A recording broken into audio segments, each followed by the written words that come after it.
اسلام سے نہ بھاگو،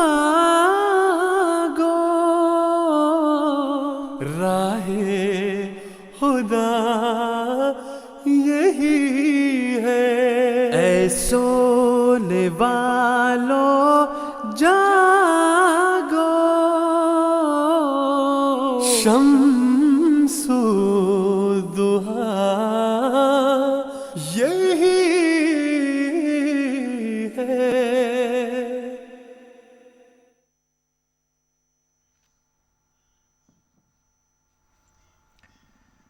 اعوذ باللہ من الشیطان الرجیم، بسم اللہ الرحمن الرحیم۔ ناظرین کرام، السلام علیکم ورحمۃ اللہ وبرکاتہ۔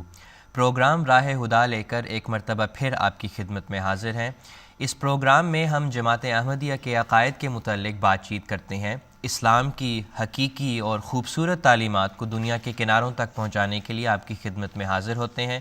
یہ پروگرام لائیو ہے، انٹریکٹیو ہے، آپ ہم سے رابطہ کر سکتے ہیں۔ اگر آپ کوئی سوال پوچھنا چاہیں تو براہ راست ہمارے فون ان کر کے، جو علماء اس سلسلہ پر مشتمل پینل یہاں شریک گفتگو ہوتا ہے، آپ ان سے براہ راست اپنا سوال پوچھ سکتے ہیں۔ اور ہم آپ کو ہمیشہ کی طرح آج بھی اور ہمیشہ یہ دعوت دیتے ہیں بڑی خوشی سے کہ آپ ضرور ہم سے رابطہ کریں۔ یہ ایک انٹریکٹیو پروگرام ہے، آپ ہی کی خاطر پیش کیا جاتا ہے، اور ہمیں بڑی خوشی ہوتی ہے جب ہمارے ویورز کال ان کر کے سوال پوچھتے ہیں، ہماری گفتگو کا حصہ بنتے ہیں۔ تو ضرور فون ان کریں۔ اگر آپ ویسے اس پروگرام کے متعلق کوئی سوال ہے تو آپ پوچھ سکتے ہیں۔ اگر ویسے آپ کے ذہن میں جماعت احمدیہ کے متعلق یا کوئی اور کسی مسئلے کے متعلق آپ کے ذہن میں کوئی بات ہے، آپ کوئی سوال پوچھنا چاہیں، کچھ جاننا چاہیں، تو ضرور ہم سے رابطہ کریں۔ ہمیں آپ سے بات کر کے بڑی خوشی ہوتی ہے۔ پروگرام کا فارمیٹ کچھ یوں ہے کہ ابتدائی حصے میں ہم بعض سوالات لے کر ان کے اوپر گفتگو کرتے ہیں، بات چیت کرتے ہیں، اور پھر جب ٹیلی فون لائنز کچھ دیر کے بعد کھولتے ہیں تو پھر ہم آپ کے سوالات کی طرف جاتے ہیں۔ لیکن اگر آپ چاہیں تو آپ پروگرام کے آغاز میں بھی فون ان کر کے پوچھ سکتے ہیں سوال۔ ہم کنٹرول روم میں آپ کے رابطے کی تفصیلات نوٹ کر لیں گے، اور پھر جب ہم سوالات کی طرف جائیں گے تو خود آپ سے رابطہ کریں گے، اور انشاءاللہ آپ کو سوال پوچھنے کا موقع دیا جائے گا۔ آپ فون کے ذریعے بھی سوال پوچھ سکتے ہیں، جس طرح کہ میں نے عرض کیا۔ اس کے علاوہ آپ بذریعہ ٹیکسٹ میسج بھی اپنے سوالات ہم تک پہنچا سکتے ہیں، اور ای میل کے ذریعے بھی اپنا سوال ہم سے پوچھ سکتے ہیں۔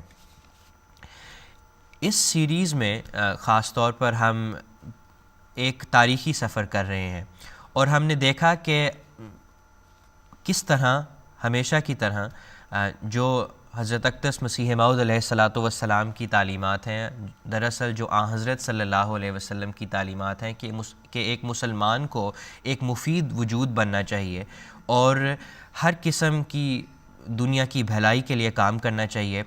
اس تعلیم کے عین مطابق جماعت احمدیہ نے بھی ہر موڑ پر ہمیشہ نہ صرف اپنے ملک کی خدمت کی ہے، بلکہ ہر سطح پر اپنی خدمات پیش کی ہیں۔ اور خاص طور پر ہم تاریخی حوالے سے یہ بات کر رہے ہیں کہ پاکستان کے قیام کے حالات، ہم نے ان کے اوپر بھی ڈسکشن کی، بات کی کہ پاکستان جب تقسیم ملک ہوا تو اس وقت احمدیوں نے کیا کردار ادا کیا، اور جماعت احمدیہ کے خلیفہ حضرت مسلح موعود رضی اللہ تعالیٰ عنہ نے کس طرح جماعت کی قیادت کی اور تمام مسلمانوں کی اور پورے ملک کی رہنمائی فرمائی۔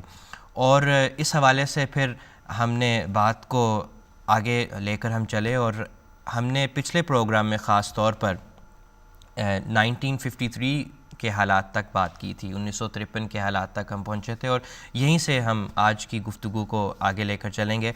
آج میرے ساتھ اسٹوڈیوز میں تشریف رکھتے ہیں مکرم و محترم نصیر حبیب صاحب، ان کے ساتھ تشریف رکھتے ہیں مکرم و محترم مشہود اقبال صاحب، اور ٹیلی فون لائن پر ہمارے ساتھ شریک گفتگو رہیں گے مکرم و محترم مجیب الرحمان صاحب ایڈوکیٹ۔ تو آج کے پروگرام میں ہم 1953 سے آگے بڑھتے ہیں، اور نصیر صاحب میں چاہتا ہوں کہ گفتگو کا آغاز آپ سے کروں۔ 53 تک ہم نے ڈسکشن کی، ہم نے بات کی۔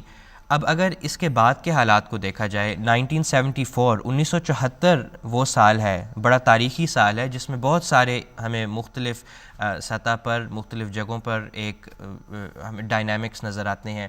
کہ بہت سارے واقعات ہوئے ہیں اور ہم ان کو آج کے پروگرام میں ڈسکس بھی کریں گے، بات بھی کریں گے، لیکن 1974 سے پہلے کے جو حالات ہیں 53 کے بعد، اگر آپ اس میں بتائیں کہ جو وہ سال ہیں جو 74 تک لیڈ اپ کرتے ہیں، کہ اگر ایک عمومی آپ ہمیں جنرل سا اوور ویو دے دیں۔ بسم اللہ الرحمن الرحیم، بہت شکریہ۔ اس میں ایک امپورٹنٹ ایونٹ جو ہے وہ 1970 کے الیکشن ہیں، جب ملک میں ایک طویل مارشل لا ختم ہوا تو فیصلہ کیا گیا کہ انتخابات کروائے جائیں۔ ایک نیا مارشل لا، یعنی ایوب خان کا جب پیریڈ ختم ہوا، ایک نیا ایک طرح سے مارشل لا لگ گیا اور یحییٰ خان ایک لیگل فریم ورک آرڈر کیا، اس کے تحت انتخابات کروا کے اقتدار اسمبلیوں کے سپرد کیا جانا تھا۔ اس دوران ایسٹ اینڈ ویسٹ میں بہت زیادہ جو ہے اختلاف پیدا ہو چکا تھا، اور اس میں علاقائی جماعتیں یا صوبائی جماعتیں جو تھیں، بنگال میں تو وہ شیخ مجیب الرحمان صاحب کی عوامی لیگ جو تھی وہ بڑی ڈومیننٹ جماعت تھی، لیکن مغربی پاکستان میں صورتحال کوئی ایک پارٹی نظر نہیں آتی تھی۔ تو ان کے جو عزائم تھے وہ یہ تھے کہ وہ چاہتے تھے کہ آزادی دے دی جائے، بلکہ صوبوں کی کرنسی بھی الگ ہو اور ان کو انڈیپینڈنٹ جو ہے تجارتی معاہدے کرنے کی بھی اجازت ہونی چاہیے۔ اس صورتحال میں ضرورت تھی کہ مغربی پاکستان سے بھی کوئی ایک پارٹی ابھر کے سامنے آئے تاکہ یہ جو فورسز آف ڈس انٹیگریشن ہے ان کا کچھ کیا جائے۔ تو جماعت نے اس حالات میں ملک کی محبت میں ایک پارٹی کا ساتھ دیا، اسے کوئی ایک سنگل پارٹی مغربی پاکستان سے ابھرے۔ تو اس سے جو مذہبی جماعتیں تھیں وہ بہت زیادہ خلاف ہو گئیں جن کے عزائم تھے، اور 1953 سے بھی ان کے کچھ گریونسز تھے جو کہ کنٹینیو کر گئے۔ جماعت کا تو کوئی لینا دینا نہیں تھا سیاسی لحاظ سے کسی سے، لیکن بہرحال ملک کی محبت میں تو اس طرح بعد میں جو حالات ہوئے، جنگ ہوئی، ملک دو ٹکڑوں میں تقسیم ہو گیا، اور باقی جو مغربی پاکستان تھا اس کو پھر ذوالفقار علی بھٹو صاحب لے کے آگے چلے۔ اور جب یہ آگے کی طرف چلے تو جو ریلیجس پارٹیز تھیں ان میں ایک گہرا سمجھتے تھے کہ ہمیں جماعت احمدیہ نے کی کوششوں سے ہی شکست ملی ہے، اور ہمارے ذمہ دار وہی سمجھتے تھے۔ کس قسم کی شکست؟ مطلب الیکشن میں جو ان کو، بلکہ ان کے توقعات کے بالکل برعکس یہ ہوا جو کوئی توقع نہیں کر سکتا تھا۔ جو اخبارات میں جائزے شائع ہو رہے تھے ان کے مطابق کوئی ایک پارٹی ایسی نشستوں سے نہیں مل رہی تھیں، لیکن ان ایکسپیکٹڈلی وہ ایک ذوالفقار علی بھٹو کی پیپلز پارٹی وہ آگے سامنے آئی، اور ان کا اعلان بھی تھا۔ باقیوں کو تو عزائم یہی تھے کہ جی ہم ان کو غیر مسلم قرار دیں گے، لیکن ان کا اعلان تھا کہ جو ہے ملک میں ہم اس جھگڑے میں نہیں پڑنا چاہتے۔ جب سوال ہوا ان سے کہ بھئی یہ آپ ان کو احمدیوں کو کیا کریں گے غیر مسلم قرار دیں گے، ہم اس جھگڑے میں نہیں پڑنا چاہتے، پہلے ہی بڑا خون خرابہ ہو چکا ہے، ہم کمیونزم نفاذ کریں گے جس میں عیسائی بھی ہیں، دوسرے طبقے ہندو بھی ہیں، ہمارا کوئی لینا دینا، ہم کمیونزم نافذ کرنا چاہتے ہیں۔ تو وہ پھر جماعت نے کہا، یہ وہی اپروچ تھی جو کہ 11 اگست کو قائد اعظم نے تقریر میں بیان کی تھی۔ لیکن یہ جب آگے سفر آگے شروع ہوا ہے تو اس میں کچھ بین الاقوامی طاقتیں بھی شریک ہو گئی ہیں، جن میں سعودی عرب ہے، اور اس نے بھٹو جو تھے ان کا تھا کہ میں ایک کمیونسٹ رہنما کے طور پہ تیسری دنیا میں ایک نمایاں لیڈر بن کے ابھروں گا۔ وہ پہلے کچھ دنوں چائنیز شرٹ پہن کے اور کوٹ پہن کے وہ پھرتے رہے ہیں، لیکن اس میں اس بلاک میں ان کو جب نئی پذیرائی ملی تو انہوں نے سوچا کہ ایک اسلامی بلاک بنایا جائے۔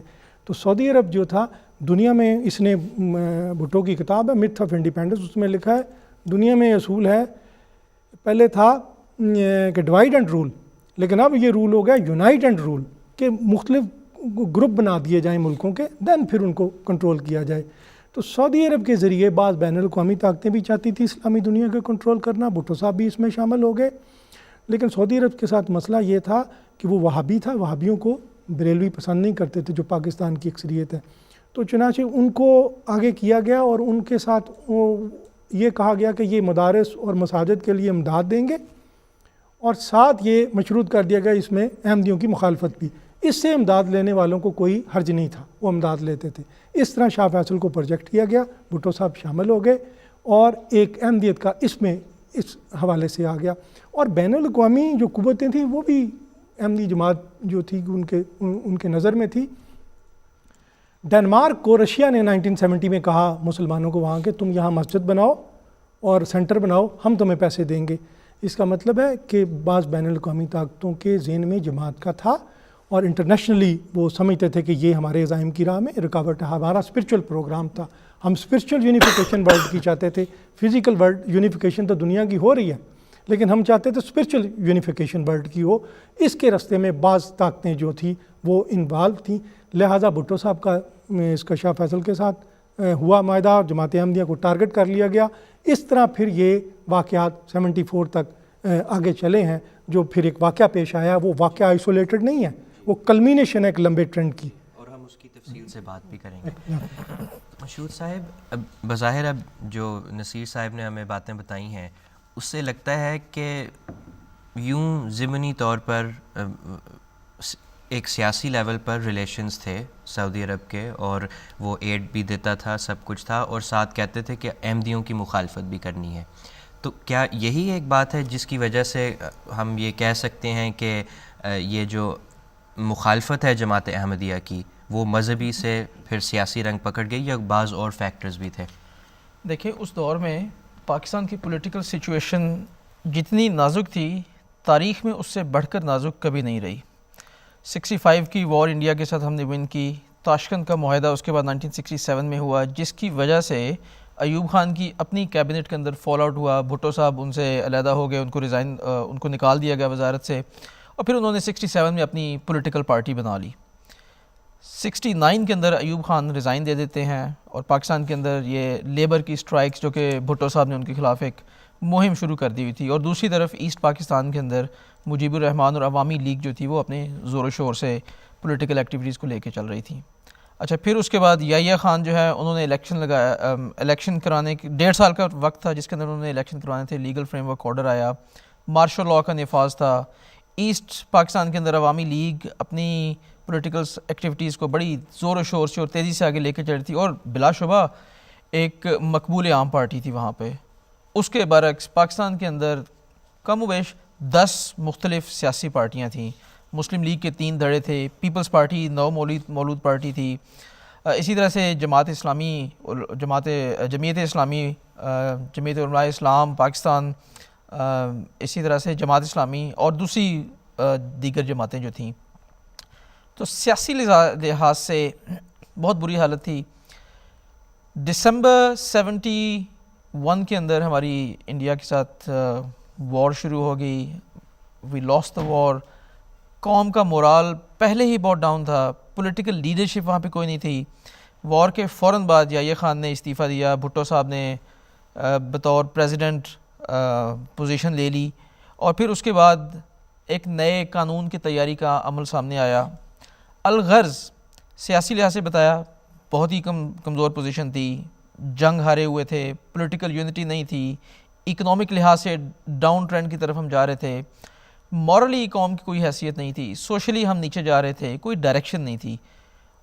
ایک ویکیوم کریٹ ہو گیا پولیٹیکل لیڈرشپ کا، اور حالات زمانہ اور تغیرات زمانہ ایسے تھے اس وقت کہ بھٹو صاحب کو ایک پلیٹ فارم مل گیا کہ جس کے اندر انہوں نے اپنی ایک پوزیشن کو نمایاں کرنا شروع کیا۔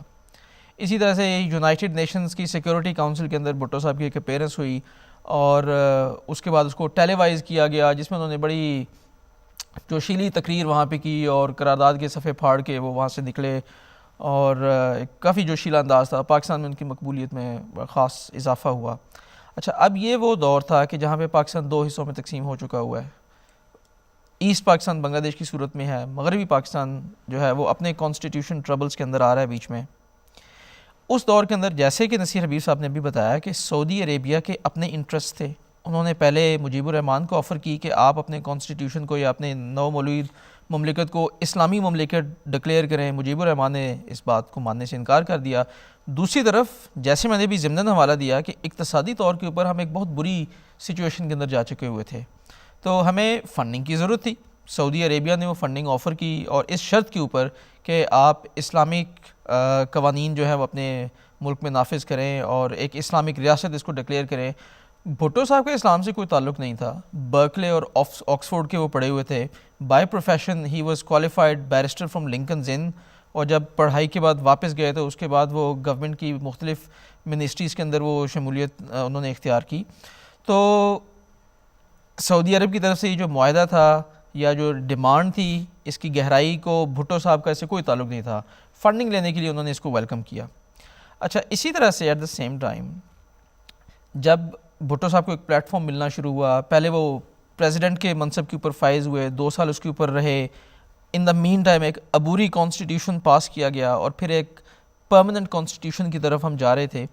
اور وہاں پہ بھٹو صاحب کی کوشش یہ تھی کہ ان دا لانگر رن اپنی پولیٹیکل پوزیشن کو مضبوط کرنے کے لیے کسی بھی طریقے سے اس کانسٹیٹیوشن کو یونینیمسلی اسمبلی سے پاس کروایا جائے. اور اس یونینیمس پاس کروانے کی تگ و دو کے اندر انہوں نے مختلف مذہبی جماعتوں کو اپنے قریب لانے کی کوشش کی.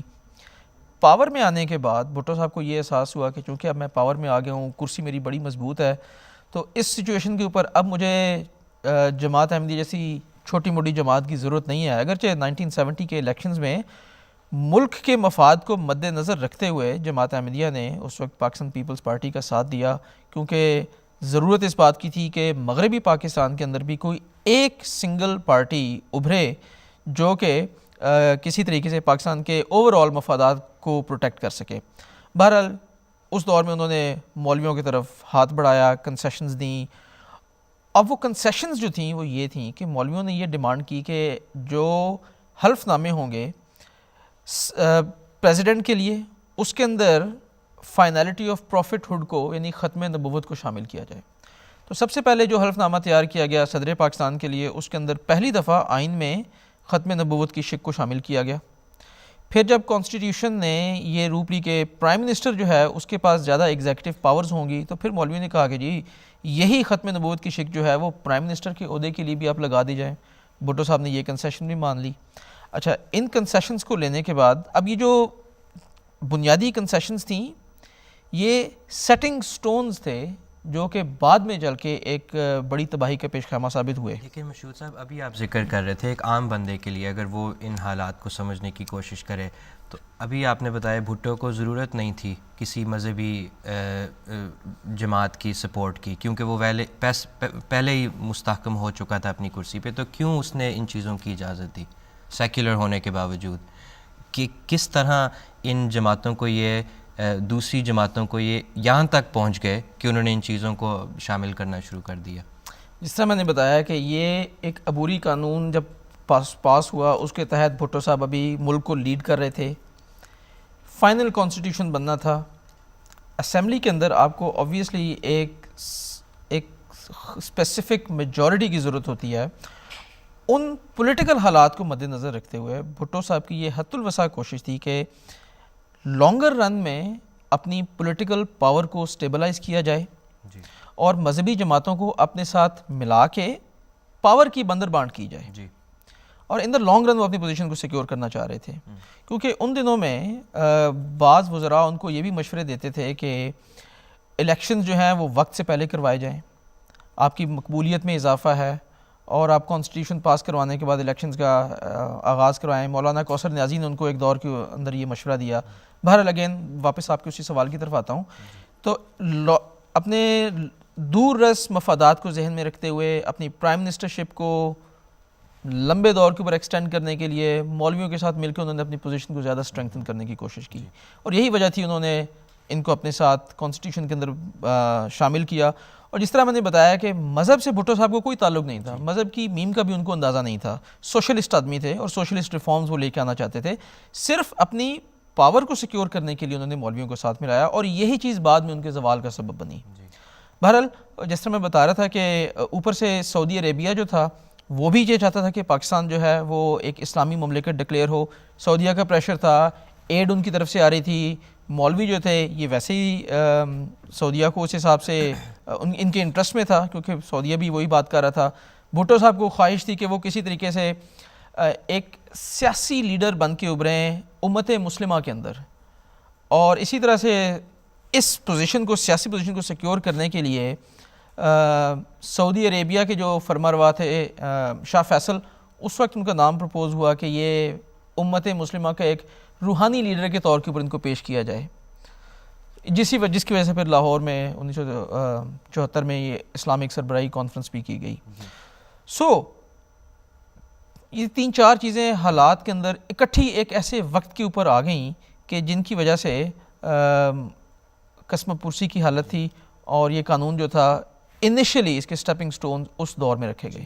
جزاک اللہ مشہور صاحب. چھوٹا سا پوائنٹ ہے کہ یہ بھٹو صاحب جس قسم کے لیڈر تھے، ایک کانسیپٹ ہوتا ہے اینڈ جسٹیفائز دا مین، جی، کہ جو ہم نے کوئی مقصد حاصل کرنا ہے اس کے لیے کوئی ذریعہ بھی اختیار کیا جاتا ہے، لیکن اسلام میں اہدنا صراط المستقیم کہ اینڈ بھی ٹھیک ہونا چاہیے اور جو ذرائع آپ استعمال وہ بھی ٹھیک. لیکن بھٹو صاحب سیاسی جس مکتبہ فکر یا جس اسکول آف تھاٹ سے تعلق رکھتے تھے اس میں یہ نہیں تھا. جی، وہ اگر مقصد ان کا تھا کوئی، وہ سمجھتے تھے کوئی بھی رستہ جی کیا جا سکتا. جی، دس واز دا ریزن. جزاک اللہ، شکریہ بہت بہت. مجیب الرحمان صاحب السلام علیکم ورحمۃ اللہ. السلام علیکم مجیب الرحمان صاحب. السلام علیکم مجیب الرحمان صاحب. وعلیکم السلام. مجیب صاحب آپ ہماری گفتگو سن رہے ہیں، آپ اس میں کچھ ایڈ کرنا چاہتے ہیں؟ گفتگو جو جہاں تک پہنچی ہے وہاں تک وہ واقعات کے سارے کور ہو گئے ہیں. جی ٹھیک ہے مجیب صاحب. ایک بات جو میں کہنا چاہتا ہوں وہ یہ ہے جی کہ 53 کے جو ایجوٹیشن ہوئی اس کے اوپر جو منیر انکوائری کی رپورٹ شائع ہوئی، اس منیر انکوائری رپورٹ کے اندر یہ اشارے موجود تھے کہ یہ جو ہے مذہبی انتہا پسندی کا سلسلہ جو ہے یہ ابھی ختم نہیں ہوا، یہ آئندہ پھر کسی وقت سر اٹھائے گا. وہ ایک اپنی جگہ ان کی فائنڈنگ تھی. جسٹس منیر نے بعد میں کتاب لکھی، اس نے بھی ذکر کیا کہ یہ جو ہے یہ مسئلہ جو ہے ختم نہیں ہوا، آئندہ سر اٹھائے گا. تو یہ 53 کا جو یہ سارا سلسلہ تھا، وہ 53 کے انکوائری 54 میں ہوئی. اس کے بعد 54 سے 74 تک کوئی ایجیٹیشن اینڈ مسئلے پر پاکستان میں نہیں ہوئی، بالکل خاموشی تھی. 54 کی جو منیر انکوائری تھی اس نے بہت سارے پبلک کے ذہن صاف کر دیے تھے اور پبلک کسی ایجیٹیشن کے لیے تیار نہیں تھی. 20 سال تک یہ خاموشی رہی اور ہنگامہ نہیں ہوا. 20 سال کے بعد جو ہنگامہ ہوا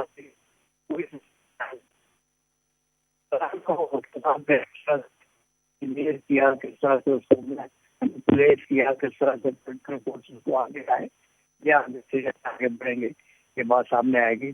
میں صرف یہ کہنا چاہتا تھا کہ 74 میں جب یہ ایشو اٹھا ہے اس وقت پبلک میں اس کے لیے کوئی ڈیمانڈ نہیں تھی. پبلک ڈیمانڈ اس وقت موجود نہیں تھی.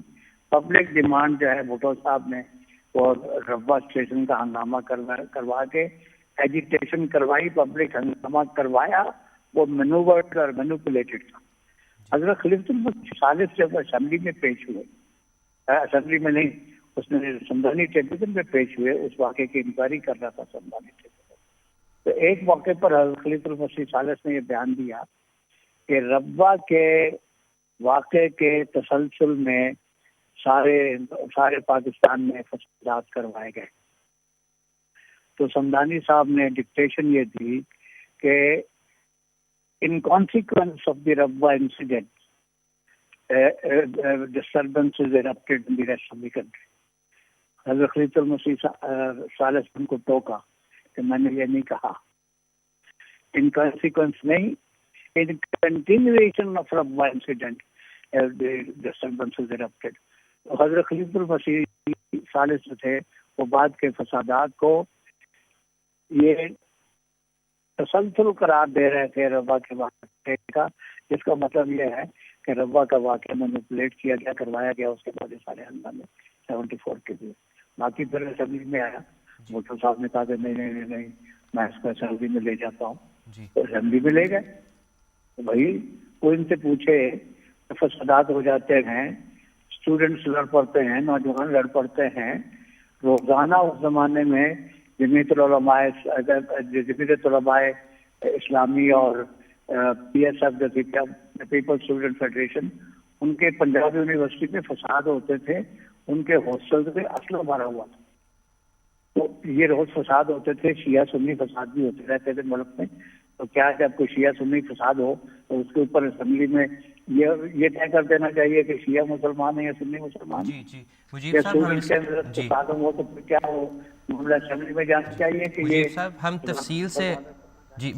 تفصیل سے اس کے اوپر بھی آئیں گے, لیکن میں تھوڑا سا بیک ٹریک کر کے آپ سے ایک خاص طور پہ یہ سوال پوچھنا چاہ رہا تھا کہ ابھی ہم نے بات کی کہ بظاہر یہی ہے کہ بھٹو صاحب نے اپنے سیاسی استحکام کے لیے مولویوں کی طرف رجوع کیا اور ان کی سپورٹ جو ہے وہ گارنر کی. تو پھر جب یہ بات تھی تو کیا جماعت یہ فورسی نہیں کرتی تھی, اور کیا وجہ ہے کہ جماعت نے بھٹو صاحب کی الیکشن میں اتنی سپورٹ کی ہے؟ کیونکہ یہ کہا جاتا ہے کہ جماعت نے بڑی سپورٹ کی ہے اور ان کے کوئی اپنے بھی ویسٹڈ انٹرسٹ ہے. جو الیکشن میں سپورٹ کی ہے وہ آپ 70 کے الیکشن کی بات کر رہے ہیں. بھٹو صاحب نے جب یہ 74 میں کیا تو اس کے بعد اس کو فورسی کر رہی تھی. حضرت خلیفۃ المسیح ثالث کے خطبات موجود ہیں جس میں نوجوانوں کو بار بار تلقین تھی کہ آپ کسی صورت میں بھی اشتعال انگیزی کی پیدا نہ ہونے دیں. اس میں وہ خلیفۃ المسیح کی اس بندی کے باوجود ربا کا واقعہ کیسے وجود میں آ گیا, یہ ایک تحقیق طلب عمل ہے. میں یہ بات ماننے کو تیار نہیں ہوں کہ ہمارے خدام نے حضرت خلیفۃ المسیح کی ہدایت کی خلاف ورزی کی. اس کو مینوپولیٹ کیا گیا جس طرح سے بھی کیا, اس میں ہمارے نوجوان انوالو ہو گئے. لیکن ہماری جماعت کی قیادت خلیفۃ المسیح اس بات کو دیکھ رہے تھے کہ ملک میں اس طرح کا کوئی ہنگامہ برپا کرنے کی کوشش کی جائے گی. تو جماعت اس کو دیکھ رہی تھی, اس کے لیے اپنے طور پہ کوششیں بھی کر رہی تھی کہ صورت حال نہ بگڑنے پائے. جی ذاک اللہ. اس میں تھوڑا سا کر دوں کہ جب یہ 70s کے الیکشنز آ رہے تھے تو اس وقت بھٹو صاحب سے مختلف پریس کانفرنسز میں کچھ لوگوں نے یہ سوال بھی کیا کہ کیا اگر آپ سے ڈیمانڈ کی جائے تو آپ جماعت احمدیہ کو غیر مسلم اقلیت قرار دیں گے. ان سٹیجز کے اوپر بھٹو صاحب نے کبھی بھی یہ پازیٹیو سٹیٹمنٹ نہیں دی کہ وہ جماعت احمدیہ کے خلاف اس قسم کا کوئی عمل کریں گے, بلکہ بڑے محتاط بیانات وہ دیتے رہے. اور ان کا اس وقت مقصد ہی یہ ہوتا تھا کہ ملک ایک خطرناک سچویشن سے گزر رہا ہے, ہمیں فوکس کرنا چاہیے اکنامک پولیٹیکل اسٹیبلٹی کے اوپر, سوشل ریفارمز کے اوپر. اور ان سوالوں کا جواب کبھی بھی انہوں نے پازیٹیو سٹیٹمنٹ کی صورت میں جماعت کے خلاف نہیں دیا. جی ایک منٹ, بات یہ ہے کہ آپ دیکھیں 53 میں فسادات ہوئے ہیں اور پاکستان بنا ہے 47 میں. آپ کو یہی پیٹرن نظر آئے گا 74 کے فسادات میں بھی. اتنے ہوتا یہ ہے کہ جو لوگ قربانیاں دے کے کوئی خواب لے کے سامنے آتے ہیں, جب وہ ڈس ایلیوژن ہوتے ہیں, ڈس انچینٹمنٹ ہوتی ہے, تو ان میں ایک پیدا ہوتا ہے, گریونسز پیدا ہوتے ہیں, ایک غصہ پیدا ہوتا ہے. اس کا پھر بڑی طاقتیں جو ہیں اس کو بڑے طریقے سے اس کو نکالتی ہیں, کسی چیز کے پیچھے لگا دیتی ہیں. اسی طرح بھٹو صاحب جو خواب دکھا کے آئے تھے 74 تک سامنے نظر آنے شروع ہو گئے. کیا وہ لے کے آئے تھے تو کیا لوگوں کو انہوں نے دیا, جو خواب اکثر الیکشنوں میں جو نعرے لگائے جاتے ہیں, اور جب وہ لوگ, تو وہ جو غصہ پیدا ہوتا ہے عوام کے اندر, اس کو بڑی چالاکی کے ساتھ اس کا جو ہے وہ نکال دیا جاتا ہے. کسی طریقے سے وہ نعرے دیے جاتے ہیں بڑے دل فریب, ریاست ہوگی ماں کے جیسی, تو بعد میں پتہ چلتا ہے انہوں نے تو سٹیلی ماں کا نام لیا تھا, اس کا تو نام ہی. تو یہ بات ہوتی ہے, بڑی چلاک لوگ ہوتے ہیں, پتہ ہوتا ہے ان کو یہ کیا ہو رہا ہے. عوام کو دھوکہ دینے کے لیے یہ اس قسم کے کارنامے کیے جاتے ہیں. اس میں کئی قوتیں انوالو ہوتی ہیں. مشہود صاحب, یہ کشمیر اسمبلی کا بھی ایک پورا ہے ایک بیک گراؤنڈ, اس کے بارے میں بتائیں کہ یہ انہی حالات سے تعلق رکھتا ہے انہی سالوں میں, تو اس کے بارے میں کچھ تفصیل بتائیں. جی 12 اپریل 1973 کو پاکستان کا یہ کانسٹیٹیوشن منظور ہوا.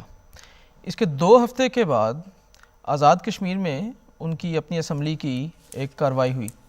آزاد کشمیر کی ایک چھوٹی سی اسمبلی تھی, 25 اس کے اراکین تھے اور 25 میں سے 11 جو تھے وہ اپوزیشن کے اراکین تھے. سردار عبدالقیوم اس وقت کے پرائم منسٹر تھے اور جماعت احمدیہ کے خلاف ایک مزاج رکھتے تھے۔ 29 اپریل 1973 کو کشمیر کی اسمبلی کی کارروائی ہوئی اور کسی وجہ سے اپنے سیاسی اختلافات کی وجہ سے اس روز جو اپوزیشن کی جماعتیں تھیں انہوں نے اس کارروائی کا بائیکاٹ کیا۔ ان کی غیر موجودگی میں حکومتی ارکان میں سے ایک ممبر نے ایک قرارداد پیش کی اور اس قرارداد کے اندر یہ سفارشات کی گئیں گورنمنٹ کو، اور وہ سب کی سب مجموعی طور پر جماعت احمدیہ کے خلاف تھی۔ موٹی موٹی باتیں یہ تھیں، احمدیوں کی فہرستیں بنائی جائیں اور ان کو کلیدی اسامیوں سے فارغ کیا جائے اور ان کو نوکریاں نہ دی جائیں سرکاری محکموں کے اندر۔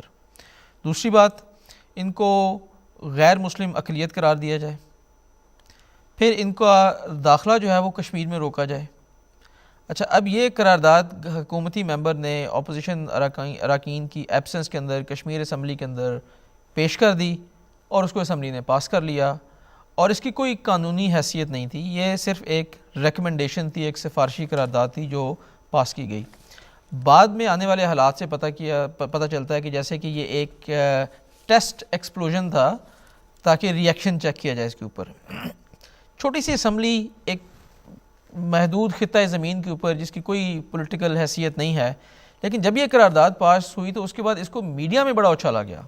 اب آپ اس بات سے اندازہ لگائیں کہ سعودی عربیہ کی ایک آرگنائزیشن ہے رابطہ عالم اسلامی، مکہ معظمہ میں اس کے آفیسز تھے اور اسی طرح سے سعودی گورنمنٹ اس کو فائنینشلی فنڈ کرتی تھی۔ اس رابطہ عالم اسلامی کانفرنس کے جو جنرل سیکریٹری تھے انہوں نے اس قرارداد کے بعد خصوصی طور پہ بھٹو صاحب کو تار بھیجی اور بھٹو صاحب کو مبارکباد کا پیغام دیا کہ جی آپ کو مبارکباد پیش کی جاتی ہے کہ آپ نے یہ قرارداد جو کشمیر اسمبلی میں پیش ہوئی۔ تو کہنے کا مقصد یہ ہے کہ یہ بھی ایک سیٹنگ سٹون تھا، ایک ٹیسٹ ایکسپلوژن اس دور کے اندر کیا گیا 1973 کے کانسٹیٹیوشن کے بعد۔ اور اب حیرانگی اس بات کے اوپر ہوتی ہے کہ کشمیر میں ایک قرارداد جن بھی حالات کے اندر پیش ہو رہی ہے، مبارکباد اس کی بھٹو صاحب کو آ رہی ہے اور آ رہی بھی سعودی عربیہ سے ہے بیچ میں۔ سو یہ اس کا ایک بیک گراؤنڈ طرف آئیں گے۔ ہمیں ایک ابھی سوال آیا ہے۔ السلام علیکم مجیب الرحمان صاحب۔ السلام علیکم۔ اچھا، ہم مجیب الرحمان صاحب کی طرف پھر آئیں گے۔ نصیر صاحب، کیا وجہ ہے کہ سعودی عرب کو کیوں اتنا انٹرسٹ تھا؟ ایک چھوٹی سی جماعت ہے، آپ بھی ذکر کر رہے تھے، بھٹو صاحب کہہ رہے ہیں کہ مجھے اب کوئی خاص ضرورت بھی نہیں ہے ان کی، یہ کیا کر لیں گے مجھے، تو سعودی عرب کو کیوں اتنا انٹرسٹ ہے جماعت احمدیہ میں؟ دیکھیں، سعودی عرب آپ اگر دیکھیں ہم پہ دو الزام لگائے جاتے ہیں، ایک یہ جہاد کے ہیں منکر ہیں اور دوسرا یہ ہے کہ یہ انگریزوں کا خود کاشتہ پودا ہے۔ اگر سعودی عرب کی طرف دیکھا جائے 1915 میں سب سے پہلے سعودی عرب کا رابطہ ہوا ہے برٹش سے، 1920 سے میں ان کا معاہدہ ہوا ہے برٹش کے ساتھ کہ برٹش جو ہے ان کی مدد کرے گا، 5000 پاؤنڈ دے گا، ان کو اسلحہ دے گا اور پیسے دے گا، اور اس کے نتیجے میں یہ جو بھی حکمران ہوگا اس کا ولی عہد ہوگا جو مستقبل میں جو وہ برٹش کا مخالف نہیں ہوگا۔ پھر 1922 میں شریف مکہ جو تھے وہ جنہوں نے بغاوت کی تھی ترکی حکومت کے خلاف، تو انہوں نے ان سے انگریزوں نے معاہدہ کیا ہوا تھا کہ آپ کو کنٹرول دیں گے پورے فلسطین تک بھی۔ وہ اس معاہدے کو انفورس کرنا چاہتے تھے ان لیٹر اینڈ اسپرٹ، تو انگریز چاہتے تھے فلسطین کو چھوڑ دیں چونکہ وہاں آبادی کرنی تھی، وہاں بنانا تھا ملک۔ تو اس پہ جب شریف مکہ نے زیادہ زور دیا تو انہوں نے اس جو اپنی تھے لیپالک تھے ان کو اشارہ کیا، انہوں نے حملہ کر کے اس پہ قبضہ کر لیا حجاز پہ اور ان کو وہاں سے نکال دیا۔ ان کے اشاروں پہ کھیلتے رہے ہیں، پیسے لیتے رہے ہیں، معاہدے کرتے رہے ہیں، اور ان کے شریف مکہ جو فلسطین کے لیے چاہ رہا تھا کہ فلسطین بھی اس کی ساورینٹی میں ہونا چاہیے، اس کو انہوں نے تو نقصان پہنچایا ہے الٹا۔ تو یہ کس طرح کہہ سکتے ہیں جی وہ دوسرے ایجنٹ؟ تو یہ الزامات جو تھے یہ سارے پروپیگنڈے کے لیے تھے تاکہ ان کی جو دوسری مسلم دنیا ہے، مسلم ورلڈ ہے، وہاں ان کو پذیرائی ملے۔ احمدیہ مخالف پروپیگنڈا پہلے ہی بڑا ہو چکا تھا اور اس پہ مدد بھی ملتی تھی، پیسے بھی ملتے تھے، اور چاہتے تھے اس حوالے سے یہ جو حسین احمد مدنی ہیں، یہ جمعیت العلماء ہند کے صدر بھی ہیں، دیوبند کے پرنسپل بھی رہے ہیں، انہوں نے محمد بن عبد الوہاب کے بارے میں لکھا ہے اپنی کتاب میں الشہاب میں کہ وہ ظالم اور فاسق شخص تھا، گمراہ شخص تھا، یہاں تک الزامات لگے، اتنی سخت دشمنی ان کی ہے آپس میں. اور اس طرح ان جو ہے بریلویوں میں ایسے وہ لگاتے ہیں الزامات ان کے خلاف, اتنی نفرت ہے بریلویوں اور وہابیوں کے درمیان کہ بندہ کہہ نہیں سکتا. شاید عظیم آبادی کا ایک مضمون شائع ہوا 1976 میں سیارہ ڈائجسٹ میں, اس میں انہوں نے لکھا کہ پیر جماعت علی شاہ صاحب جو تھے وہابیوں کے خلاف اپنی مغلظات سنانے میں اپنی مثال آپ تھے. تو یہ اس طرح کی چیزیں موجود تھیں, اس طرح کے سارے چیز صرف چونکہ ایک انفلوئنس, ایک پیسہ, اثر و رسوخ انوالو تھا, وہ اپنا گروپ بنانا چاہتے تھے. ان کو ایک جب اسلامی سربراہی کانفرنس کے موقع پہ آئے ہیں اور حال یہ تھا کہ وہاں یہ طے پایا تھا کہ شاہ فیصل جو ہے وہ جمعے کی نماز پڑھائیں گے, لیکن بریلیوں نے پھر اجازت نہیں دی اور پھر وہ نماز وہاں ان کو پتہ چل گیا کہ مخالفت کر رہے ہیں لوگ, تو انہوں نے اجازت نہیں دی. اس طرح کے اختلافات تھے. اور یہ جانتے ہیں جی جہاد کے منکر ہیں, یہ حضرت داتا گنج بخش کی کتاب کشف المجوب ہے, اس پہ لکھا ہوا ہے کہ حضرت صلی اللہ علیہ وسلم سے جب پوچھا گیا کہ بڑا جہاد کون سا ہے, تو آپ نے فرمایا مجاہد نفس جو ہے وہ بڑا جہاد ہے, اس میں کوشش اور اذیت زیادہ ہے. ہم نے تو یہی باتیں کی ہے نا. تو کوئی یہ ہمیں بنایا گیا ہے, ایک ٹارگٹ جب بنایا جاتا ہے کسی کو, کوئی مختلف بات نہیں کی, کوئی ایسی بات نہیں کی. مطلب شاہ اسماعیل شہید جو ہیں ان کے بارے میں یہ بریلوی الزام لگاتے ہیں کہ اپنے پیر کو یہ نبی مانتے تھے اور ان کے اوپر وہی ہونا مانتے تھے. تو کوئی کس انٹرپریٹیشن میں مانتے تھے؟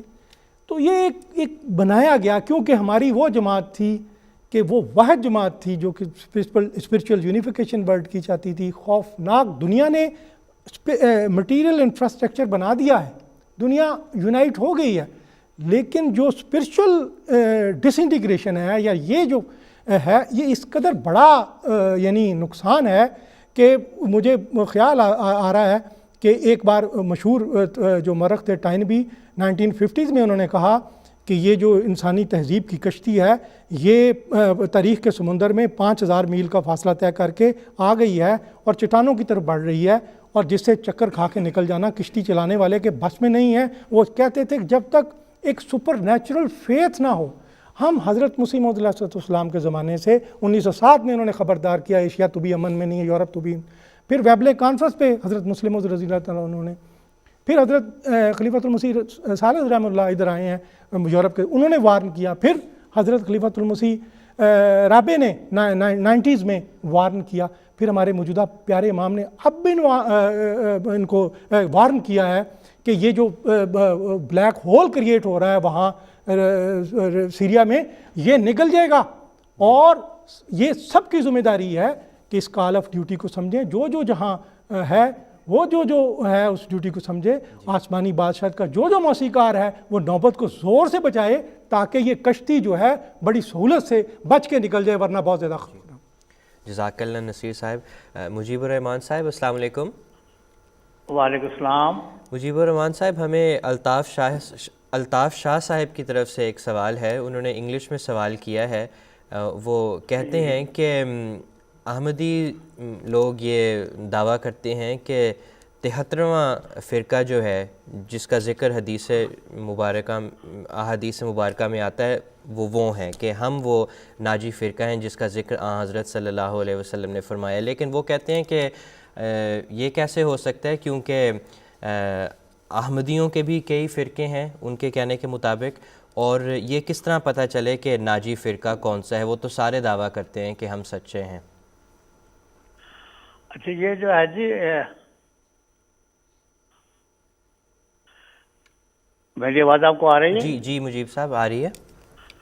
یہ جو ناجی فرقے والی حدیث ہے نا, یہ بڑی طویل حدیث ہے. اس کے اوپر 72 اور 73 فرقوں کا جو ذکر ہے, تو فرقے جو 72 اور 73 تو بہت پہلے بن گئے تھے, اور بعضوں نے پھر جماعت احمدیہ تک 72 گن کے پھر جماعت احمدیہ کو 73واں فرقہ گنا.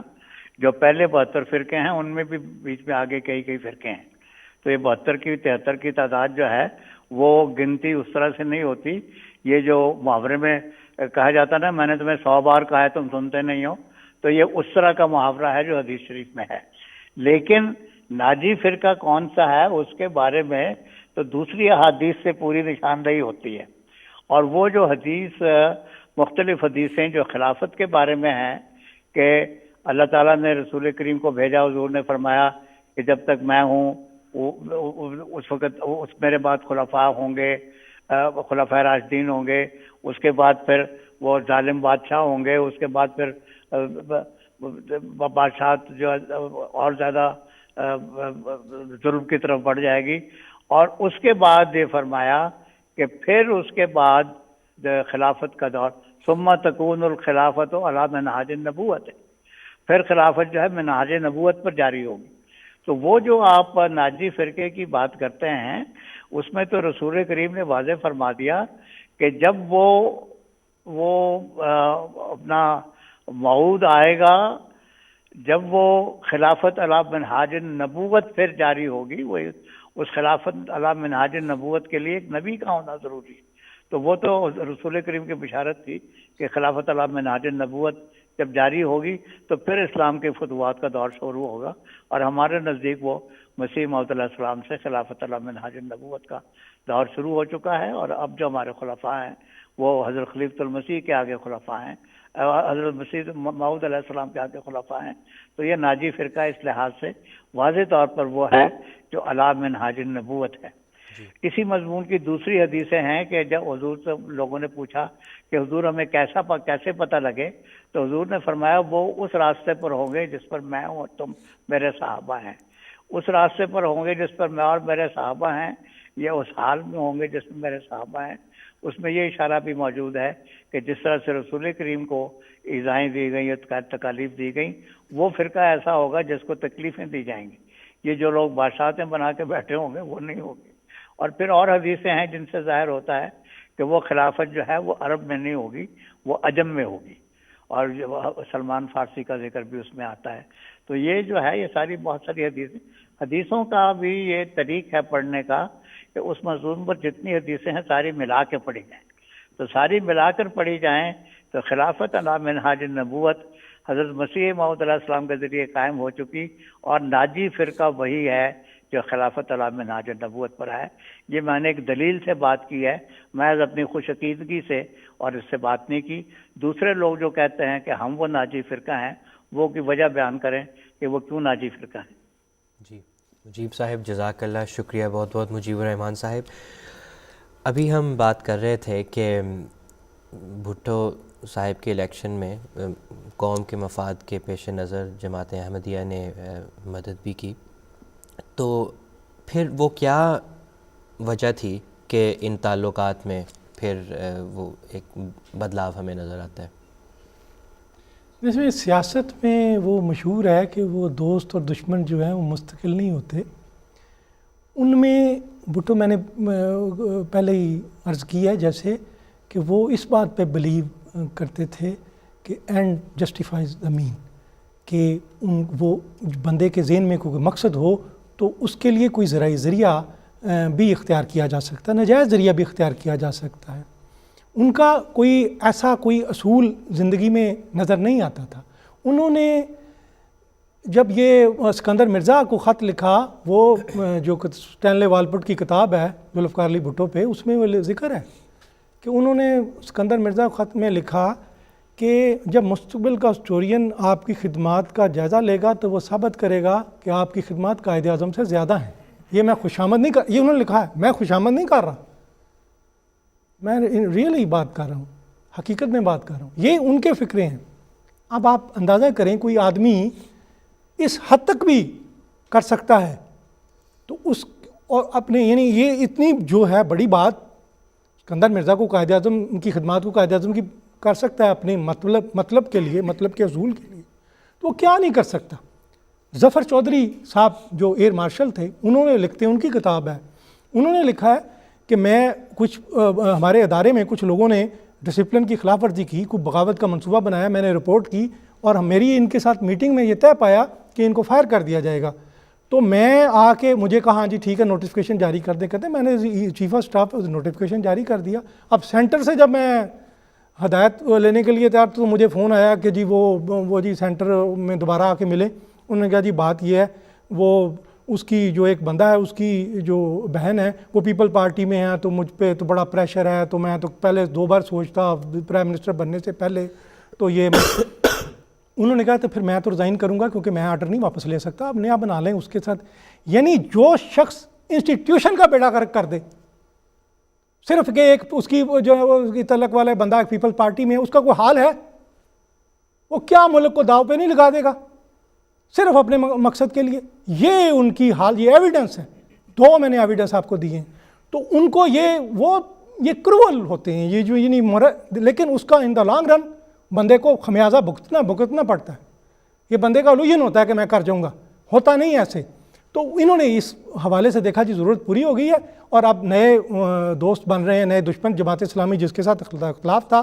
اس کے بعد ملاقات ہوئی الیکشن کے بعد, اور دونوں رپورٹ کرتے ہیں بڑے خوش تھے, ان کے اندر درمیان انڈرسٹینڈنگ ہو گئی ہے, اور جو انہوں نے حلف نامے رکھوائے ہیں اور سارا کچھ ہو گیا. تو اب ان کا چونکہ مقصد پورا ہو گیا تھا, اب ایک اور بنا رہے تھے پلان. اور سیاست میں چونکہ دوست دشمن جو تھے وہ کوئی مستقل نہیں ہوتے, جب جوں صورتحال بدلتی جاتی ہے, اور اصول بھی کوئی نہیں ان کے نزدیک تو تھا. بعض اسٹیٹس مین ہوتے ہیں وہ پوچھتے ہیں, اصول پہ بات کرتے ہیں, جیسے چرچل نے کہا جنگ ہو رہی ہے, انہیں پوچھا عدالتوں میں انصاف ہو رہا ہے, جی ہو رہا ہے, پھر کوئی مسئلہ نہیں ہے, ہم جنگ جیتیں گے. لیکن اس قسم کے لوگ یہ نہیں پرواہ کرتے, ان کو ایمبیشیس ہوتے ہیں اور یہ کہتے ہیں اپنا یہ کس طرح ایجنڈا پورا کیا جائے. ٹھیک ہے کچھ طبیعت کے انداز ہوتے ہیں, کوئی عوامی انداز ہوتا ہے, لیکن کوئی اصول پسند کوئی اسٹیٹس مین وہ نہیں تھے. جی میں ایڈ کرتا چلوں, بھٹو صاحب کو اگر پرسنالٹی کے حساب سے دیکھا جائے تو کوئی اصول پسند آدمی نہیں تھے. پاور پالیٹکس کے لیے انہوں نے کئی دفعہ اپنی اسٹیٹمنٹس کو تبدیل کیا, اپنے ایکشنز کو چینج کیا. جیسے کہ 1977 کے الیکشنز ہوئے تھے تو بھٹو صاحب کی پرسیپشن کے اگینسٹ یہ مذہبی جماعتیں جو تھیں انہوں نے آپس میں اتحاد کر لیا اور بھٹو صاحب کے اگینسٹ انہوں نے الیکشن لڑا. الیکشن کے رزلٹس کے بعد بھٹو صاحب کو میجورٹی ملی اور مذہبی جماعتوں نے ان کے خلاف پرتشدد ہنگامے اور ریگنگ کے الزامات لگائے ان کے اوپر. ان کو دبانے کے لیے بھٹو صاحب نے پھر کوشش کی کہ وہ کسی طریقے سے ان مذہبی جماعتوں کے رہنماؤں کو راؤنڈ ٹیبل کے اوپر لے کے آئیں, ان کے ساتھ ڈسکشن کریں اور اس معاملے کو دبائیں. انہوں نے یہاں تک بھی کنسیشنز دیں. 18 اپریل 1977 کو انہوں نے شریعت کے نفاذ کا اعلان کر دیا, جمعے کی چھٹی کا اعلان کر دیا, اتوار کی چھٹی کے بارے میں انہوں نے کہنا شروع کر دیا کہ یہ عیسائیوں کی پروپیگنڈا ہے اور جو بھی ہے بہرحال. اور پھر اسی طرح سے انہوں نے اسلامک آئیڈیالوجی کونسل کو بھی ریزریکٹ کرنے کی کوشش کی. مودودی صاحب کو, جماعت اسلامی کے دوسرے اکابرین کو اور مفتی محمود کو انہوں نے اسلامک آئیڈیالوجی کونسل کی ممبرشپس بھی انہوں نے عطا کی اور ان کو کہا کہ لے کر آئیں. اور اسی طرح سے اگر ہم تھوڑا اور ماضی میں چلے جائیں تو ایوب خان کے ساتھ ان کی شروع میں بڑی لائلٹیز تھی اور ایوب خان نے ان کو کافی اچھے گورنمنٹ کے اندر انفلوئنشل پاورفل پوزیشنز بھی دیں. لیکن پھر اس کے بعد اپنے پولیٹیکل گینز کے لیے انہوں نے ایوب خان کے خلاف بھی ایک ایجیٹیشن چلائی. سو بحیثیت پولیٹیشین کوئی اصول پسند آدمی نہیں تھی. ان کی لائلٹیز کا ادھر سے ادھر جانا کوئی عجیب بات نہیں تھی. جی جی جزاک اللہ مشہود صاحب, نصیر صاحب. مجیب الرحمان صاحب السلام علیکم. جی وعلیکم السلام. مجیب صاحب میں اس بات میں تھوڑا سا اس میں ہیلو جی جی میں مجیب اس میں صاحب تھوڑا سا انپٹ دے دوں. جی میں اس میں تھوڑا سا انپٹ دے دوں. بھٹو صاحب جو تھے ان کی لائلٹیز کا سوال نہیں ہے. وہ لائلٹیز والی بات جو ہے وہ ایک اور پرسیپشن میں ہوتی ہے. بھٹو صاحب آؤٹ اینڈ آؤٹ ایک فیوڈل تھے, ایک فیوڈل لارڈ تھے.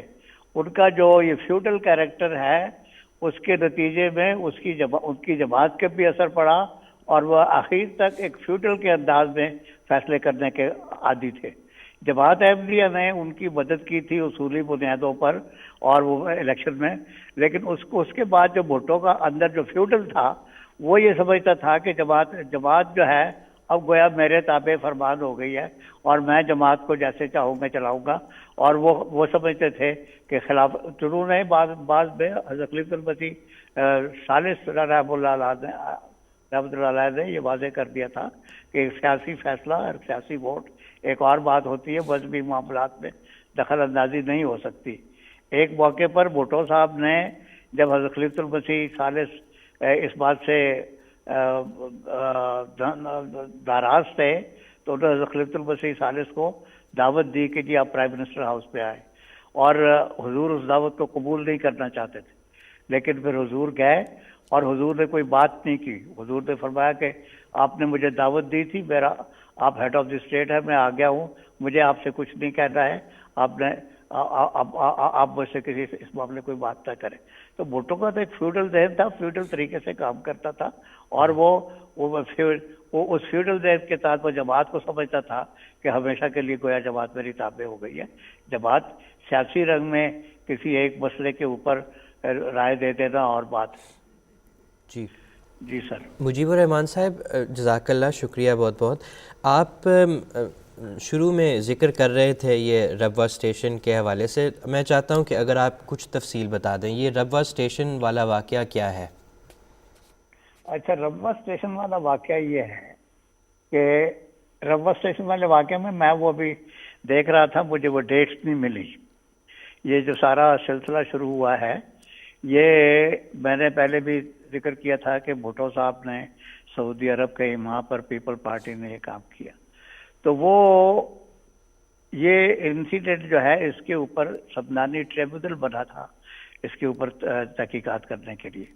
اس سبدانی ٹریبونل میں جو اسٹوڈنٹ سے بہت سارے پیش ہوئے اور بہت, تو اس میں یہ بات سامنے آئی کہ نشتر میڈیکل کالج کے طلباء ایک جو اینول ٹرپ ہوتا ہے طالب علموں کا, ریکریشنل ٹرپ ہوتا ہے, وہ اس کے لیے انہوں نے جانا تھا یہ خیبر, درہ خیبر دیکھنے کے لیے جانا تھا. تو اس کے لیے لڑکیاں اور لڑکے وہ مشترکہ طور پر وہ ٹیم تھی, اور وہ ان کی سیٹیں جو تھی ریزرویشن ہو چکی تھی غالباً, یا ہونے والی تھی, یا پروگرام تھا کہ وہ میل ٹرین سے جائیں گے جو سیدھی ملتان سے چلتی ہے اور وہاں جا کے پشاور میں رکتی ہے. اس درمیان میں وہ میل ٹرین تھی. اس کی بجائے انہوں نے وہ پروگرام اپنا تبدیل کیا اور لڑکیوں کو ڈراپ کر دیا, اور انہوں نے یہ بنایا سفر خیبر میل سے اور چناب ایکسپریس سے, اور چناب ایکسپریس جو ہے وہ ربوہ سے گزرتی تھی.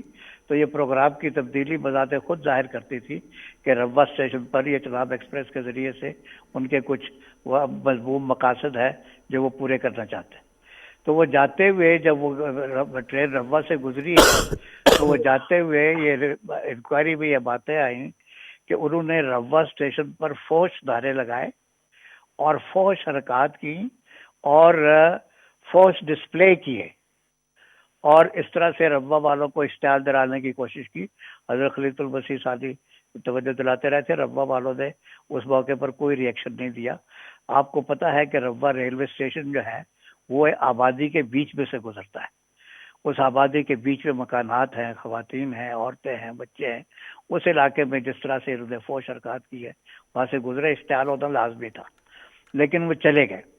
جب واپسی پر وہ آئے تو ان کو یہ اندیشہ تھا کہ واپسی پر ہمارے ساتھ یہاں پر کچھ نہ کچھ ہوگا, تو واپسی پر وہ لڑنے کے لیے تیار ہو کے آئے تھے.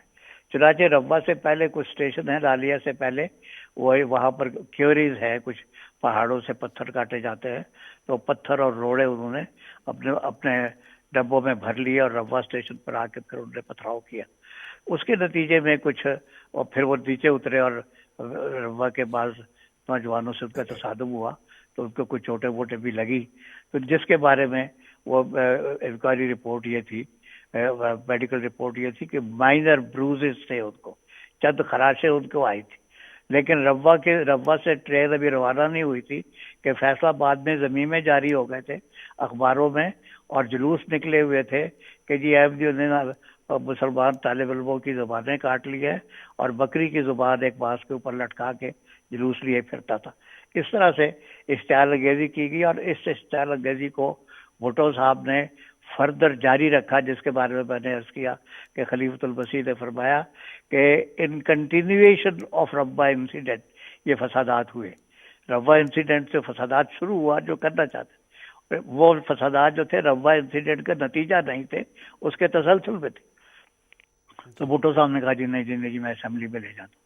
اس مسئلے کو اسمبلی میں لے گئے اور وہاں جا کے کہا کہ جی ہم کو غیر مسلم ڈکلیئر کرتے ہیں.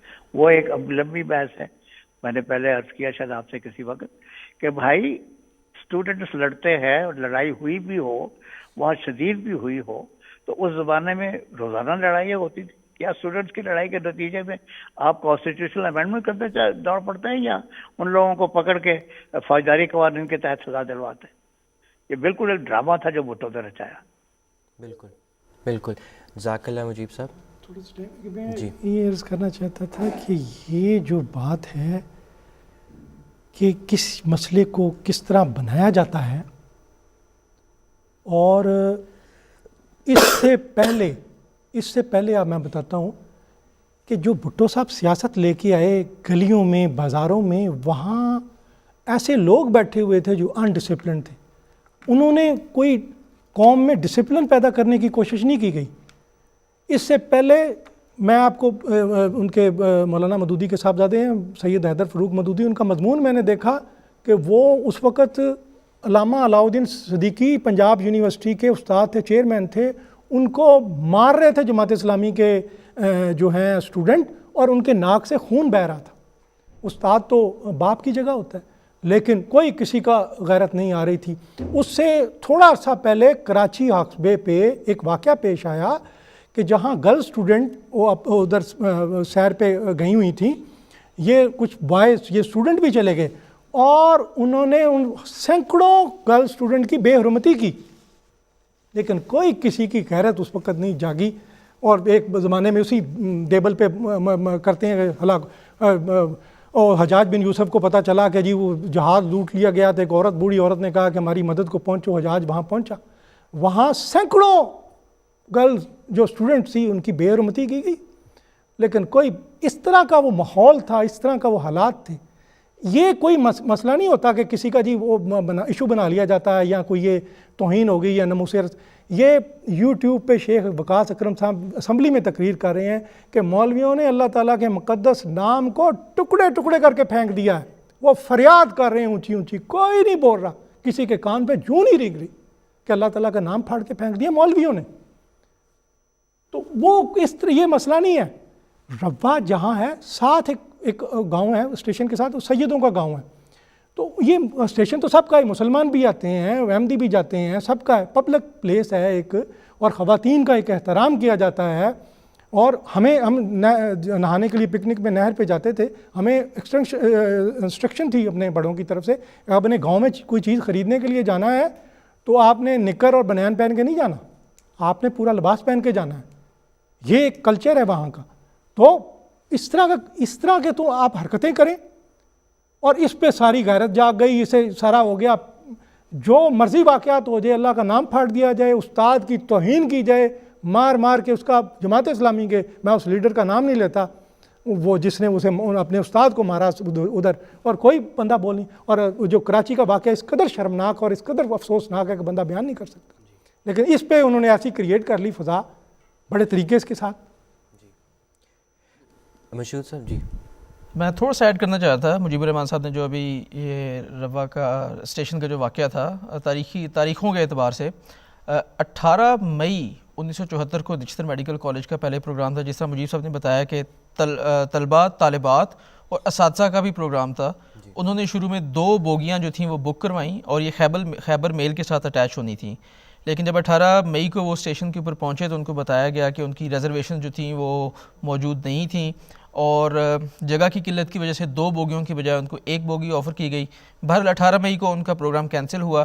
پھر 22 مئی کو دوبارہ 1 ہی بوگی ان کو دی گئی، اور وہ بجائے خیبر میل کے ساتھ اٹیچ کرنے کی، کیونکہ خیبر میل جو ہے وہ روا سے نہیں گزرتی، اس بوگی کو چناب ایکسپریس کے ساتھ اٹیچ کیا گیا، کیونکہ چناب ایکسپریس جو ہے وہ روا سے گزر کے جاتی ہے.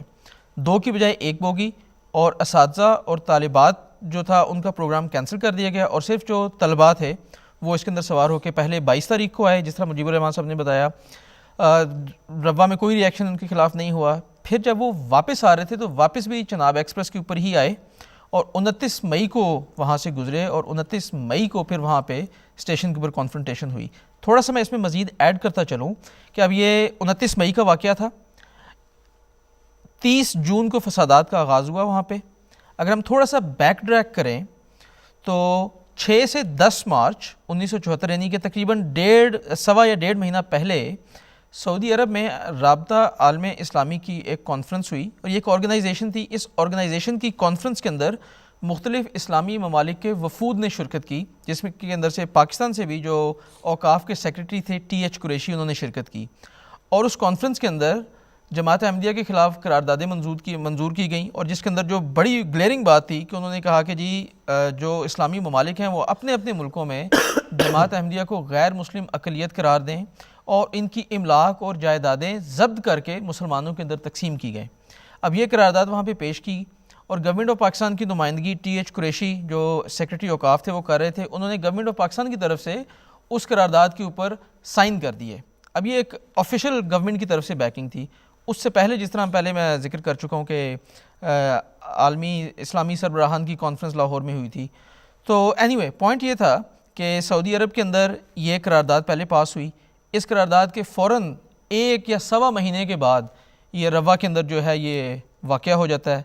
اگلے ہی دن 30 تاریخ کو ملک گیر فسادات شروع ہو جاتے ہیں، 21 احمدیوں کی شہادت ہوئی، اور پھر بلکہ فگرز ڈیفر کر سکتے ہیں اس میں، بے شمار سینکڑوں دکانیں جلائی گئیں، لوٹ مار کی گئی، فیکٹریوں کے اوپر قبضے کیے گئے، سینکڑوں شہادتیں ہوئیں۔ اچھا، پھر جسٹس ہمدانی کا ٹرائبیونل بنایا گیا، جس طرح سے اگین مجیب الرحمان صاحب نے اس کا ذکر کیا۔ ٹرائبیونل نے اپنی کارروائی شروع ہوئی۔ 18 جولائی کو 1974 کو حضرت خلیفۃ المسیح ثالث رحمہ اللہ ٹرائبیونل کے سامنے پیش ہوئے، اپنی وہاں پہ انہوں نے ایویڈنس ریکارڈ کروائی۔ اچھا، 18 جولائی کو ایویڈنس ریکارڈ ہو رہی ہے، اس سے پہلے 30 جون کو فسادات شروع ہو رہے ہیں۔ 13 جون کو بھٹو صاحب نیشنل اسمبلی کے اندر یہ بات بیان کر رہے ہیں کہ جی یہ جو قادیانی جماعت کا مسئلہ ہے یہ ہم عوام کی امنگوں کے مطابق اس کا فیصلہ کریں گے۔ اچھا، اس میں وہ سواد اعظم کہاں گیا اور اسلامک ڈیبیٹس کہاں گئیں، کوئی اس کا ذکر نہیں۔ بہرحال 22 اور 23 جولائی کو اسمبلی کے اندر یہ کارروائی شروع ہوئی تھی۔ اچھا، اس سے پہلے 30 جون کو جب بجٹ کی کارروائی ختم ہوئی تھی نیشنل اسمبلی میں، اس کے بعد اپوزیشن جماعتوں نے یہ قرارداد پیش کی کہ جی جماعت احمدیہ کو غیر مسلم قرار دیا جائے، اور جس طرح اگین نصیر حبیب صاحب نے شروع میں بتایا کہ عبدالحفیظ پیرزادہ جو وزیر قانون تھے، انہوں نے کہا کہ گورنمنٹ اس قرارداد کا خیر مقدم کرتی ہے، اور اسپیکر صاحب کو کہہ کے 2 گھنٹے کی ایڈجرنمنٹ لی، اور کمیٹی روم کے اندر بیٹھ کے اپوزیشن کے ساتھ بیٹھ کے انہوں نے ایک قرارداد کا مسودہ تیار کیا، اور 30 جون کو ہی انہوں نے اسمبلی میں پیش کر کے وہ قرارداد ہمارے خلاف پاس کی۔ اور پھر اس 30 جون کے بعد جو تھی یہ جسٹس ہمدانی کی ٹرائبیونل کی کارروائی ساتھ چل رہی ہے۔ 22 اور 23 سے نیشنل اسمبلی کی کارروائی شروع ہو گئی۔ اچھا، اب نیشنل اسمبلی کی کارروائی کے دوران ابھی یہ کارروائی چل رہی ہے، جسٹس ہمدانی نے روا انسیڈنٹ کے اوپر اپنی رپورٹ کو کمپلیٹ کر کے پنجاب کے وزیر اعلیٰ حنیف رامے کے پاس پیش کر دیا، اور حنیف رامے نے اس کو مرکز میں بھٹو صاحب کے پاس بھیج دیا، اور یہ گزارش بھی کی گئی کہ اس کارروائی کی جو رپورٹ ہے اس کو نیشنل اسمبلی کی کارروائی کا حصہ بھی بنایا جائے۔ آج تک وہ رپورٹ شائع نہیں کی گئی۔ بڑا سا بنیادی سوال یہ ہے کہ جہاں یہ جماعت احمدیہ کے خلاف الزام لگاتے ہیں کہ روا کے اسٹیشن کے اوپر غیر احمدی طلباء کے ساتھ ظالمانہ سلوک کیا گیا، تو اس کی انویسٹیگیشن ہوئی، گورنمنٹ کے اپوائنٹڈ جج نے کی۔ اس انویسٹیگیشن کو کہا گیا کہ یہ عوام ان حقائق کو جاننا چاہتے ہیں، وہی رپورٹ عوام سے چھپائی گئی، اور پھر افسوس تو اس بات کے اوپر ہوتا ہے کہ عوام نے خود کبھی اس رپورٹ کا مطالبہ نہیں کیا۔ اور پھر اسی طرح سے آپ دیکھیں کہ 7 ستمبر کو انہوں نے جماعت احمدیہ کو غیر مسلم ڈکلیئر قرار دیا۔ 7 ستمبر سے 2 یا 3 دن پہلے وہ رابطہ عالم اسلامی کی جو آرگنائزیشن ہے اس کے سیکرٹری جنرل پاکستان پہنچ گئے، اور ان کی موجودگی کے اندر 7 ستمبر کو جو ہے وہ یہ اعلان کیا گیا۔ تو کہنے کا مقصد یہ ہے کہ اگر آپ روا کے انسیڈنٹ سے چند مہینے پیچھے کے حالات دیکھیں اور اسی طرح سے چند مہینے آگے کے حالات دیکھیں، تو یہ تقریباً 7 مہینے کا ٹائم پیریڈ بنتا ہے۔ اس 7 مہینے کے ٹائم پیریڈ کے اندر یکے بعد دیگرے کئی انسیڈنٹس انفولڈ ہوتے ہیں اور پھر اپنے انجام کو پہنچتے ہیں۔ تو کوئی عام بندہ بھی اس سے گیس کر سکتا ہے کہ یہ ساری باتیں پلان تھیں، جس طرح سے خلیفۃ المسیح ثالث رحمہ اللہ نے ایسوسیٹڈ پریس کو انٹرویو دیتے ہوئے بتایا کہ یہ فسادات یہ حکومت نے خود کرائے، اور جماعت احمدیہ کے خلاف ایک شوشہ کھڑا کیا، ایک ڈھونگ بنایا، ایک ڈرامہ رچایا، اور صرف وہ چیز کہ جس کا فیصلہ گورنمنٹ پہلے سے کر چکی تھی، یعنی کہ احمدیوں کو غیر مسلم قرار دینا، اس اینڈ کو میٹ کرنے کے لیے یہ سارے ڈرامے کی کارروائی کی گئی۔ اگر اس میں حقیقت ہوتی تو جسٹس ہمدانی کی رپورٹ آج پیش کر دیں۔ تو پھر جب بات اتنی سیدھی سادی ہے، واضح ہے کہ یہ ایک ڈرامہ تھا اور یہ فسادات بھی خود کروائے گئے، اور جس طرح مجیب الرحمان صاحب نے کہا کہ اگر ہوا بھی یہ واقعہ جس طرح ان لوگوں نے کہا کہ ہوا واقعہ، تو اس کے خلاف کرمنل ایکشن ہونا چاہیے تھا۔ یہ مذہب کا معاملہ کیسے بن گیا اور اسمبلی میں ایک مذہبی بحث کی صورت اختیار کر کے کیسے پہنچ گئی بات؟ میں عرض کرتا ہوں، اس میں سب سے پہلے جب یہ روا کا واقعہ ہوا تو اس کے بعد اسمبلی میں بحث اٹھانے کی کوشش کی گئی۔ کچھ ارکان پارلیمنٹ نے یہ بتایا کہ یہ پروونشل میٹر ہے، کرمنل انویسٹیگیشن ہوگی، اس کو نیشنل اسمبلی میں نہ لایا جائے، اس کو پنجاب اسمبلی تک ہی رکھا جائے، زیادہ سے زیادہ اگر اس کو اسمبلی لیول تک آنا ہے تو پروونشل اسمبلی میں آئے گا۔ لیکن اس وقت مذہبی جماعتوں نے ایک قانونی شک نکالی کہ چونکہ یہ معاملہ ریلوے اسٹیشن کی حدود میں ہوا ہے تو ریلویز ایکٹ کے تحت یہ مرکز کی جورسڈکشن میں آتا ہے، لہٰذا اس کو نیشنل اسمبلی کے اندر پیش کیا جائے گا۔ اچھا، اب بہانہ بنانے کی بات تھی، بہانہ بنا کے اس کو وہاں پہ انہوں نے اسمبلی کے اندر پیش کیا۔ تو کہنے کا مقصد یہ ہے کہ جب گورنمنٹ نے ایک چیز آلریڈی پہلے سے پلان کر لی ہوئی ہے اور اس کے اوپر انہوں نے عمل کرنا ہی کرنا ہے تو وہ انہوں نے کیا۔ اور دوسری طرف آپ یہ دیکھیے کہ ہمارے عوام کا مزاج یہ ہے کہ مذہب کی باریکیوں کے اندر وہ لوگ نہیں جاتے، مولوی سے سوال کرتے ہوئے وہ ڈرتے ہیں۔ آج بھی اگر آپ پبلکلی کسی آدمی سے راہ چلتے احمدیوں کے متعلق صرف ان کے ویوز پوچھ لیں، سیدھا سا سوال کر لیں کہ جی آپ کے خیال میں کیا احمدی مسلمان ہے یا غیر مسلمان ہے، تو سب سے پہلے وہ بیچارہ ڈرتا ہے، گھبراتا ہے کہ اس سوال کا میں کوئی ایسا جواب نہ دے دوں کہ میرے اوپر کوئی طوفان اس کا آ جائے، اور ڈرتے ہوئے اور اپنے رائٹ لیفٹ دیکھتے ہیں کہ کوئی ہماری بات سن تو نہیں رہا۔ اسی طرح سے بہت سارے لوگ ایسے ہیں کہ جن کی فیملی کے اندر احمدیز موجود ہیں، قریبی احمدی فیملی ممبر ہیں، لیکن وہ برملا اس بات کا اظہار کرتے ہوئے ڈرتے ہیں کیونکہ مولوی کی طرف سے وائلنس کا عنصر جو ہے وہ خوف کی صورت میں ان کے اوپر آتا ہے۔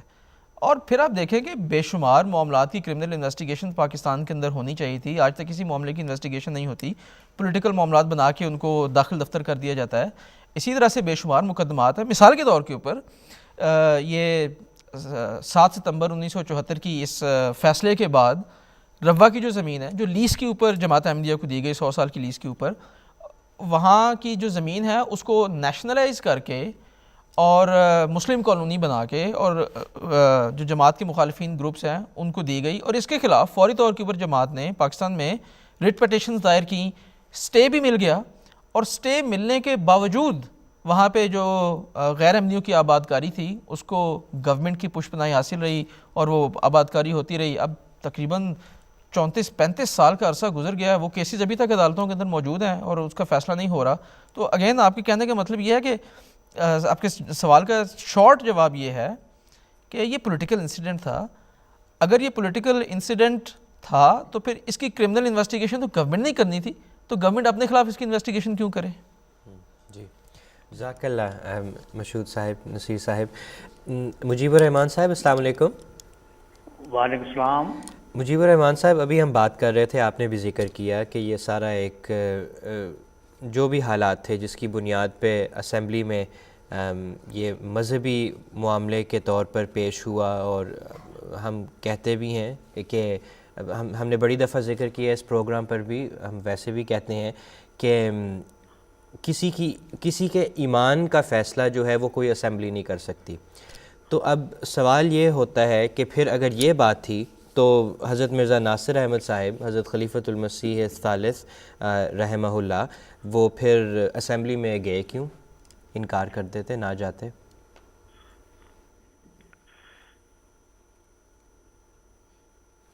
جی السلام علیکم مجیب الرحمان صاحب۔ جی وعلیکم السلام۔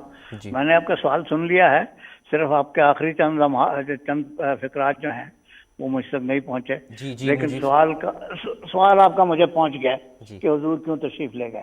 جی تو حضور کیوں تشریف لے گئے اس کے بارے میں یہ عرض کروں کہ دنیا بھر کی اسمبلیوں کے پارلیمنٹس کے قوانین ہیں، ان کے رولز آف بزنس ہوتے ہیں۔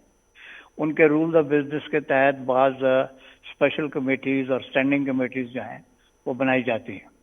تو پاکستان کی پارلیمنٹ نے حفیظ پیرزادہ کی قرارداد کے اوپر ایک اسپیشل کمیٹی، خصوصی committee of the whole house, committee of the whole house جو ہے، اس کے بنانے کا مطلب کانسٹیٹیوشنلی کیا ہے کمیٹی جو ہے ایک رپورٹ تیار کرتی ہے، جو کمیٹیاں عام طور پہ بنتی ہیں کسی خاص ایشو پر بنتی ہیں، اور وہ پھر آگے اسمبلی کو رپورٹ کرتی ہیں۔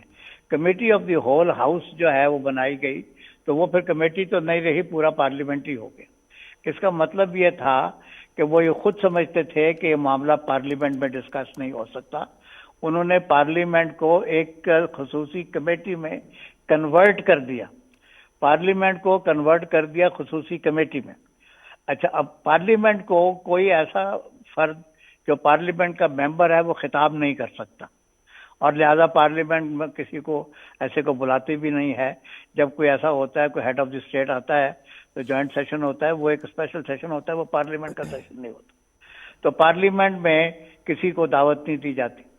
تو لہٰذا کیا یہ گیا کہ پوری پارلیمنٹ پر مشتمل ایک committee of the whole house بنائی گئی، اور جیسے کمیٹیز میں ایکسپرٹس کو گواہی دینے کے لیے کمیٹیز جو ہیں پارلیمنٹ کی وہ بلا سکتی ہیں، سمن کر سکتی ہیں، اور ان کو اختیار ہوتا ہے، اور ان کو یہ اختیار بھی ہوتا ہے کہ وہ کسی کی اٹینڈنس پروکیور کرنے کے لیے اگر کوئی ان کو قانون کی ضرورت ہے تو وہ قانون کا سہارا بھی لیتی ہیں۔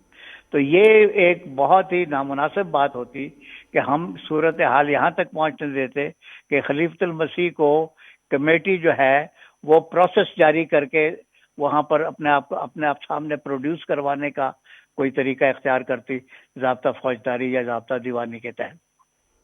تو حضور کو انہوں نے دعوت دی کمیٹی میں آنے کی، حضور تشریف لے گئے۔ اب یہ کہ جی حضور کیوں گئے؟ اگر حضور نہ گئے ہوتے، آپ ذرا ہائنڈ سائڈ پہ غور کر کے دیکھیں، حضور نہ گئے ہوتے تو آج یہ کہا جا رہا ہوتا جی آپ کو تو موقع دیا تھا اپنا موقف بیان کرنے کے لیے، آپ کیوں نہیں گئے؟ حضور تاریخ کے سامنے بھی جواب دیتے۔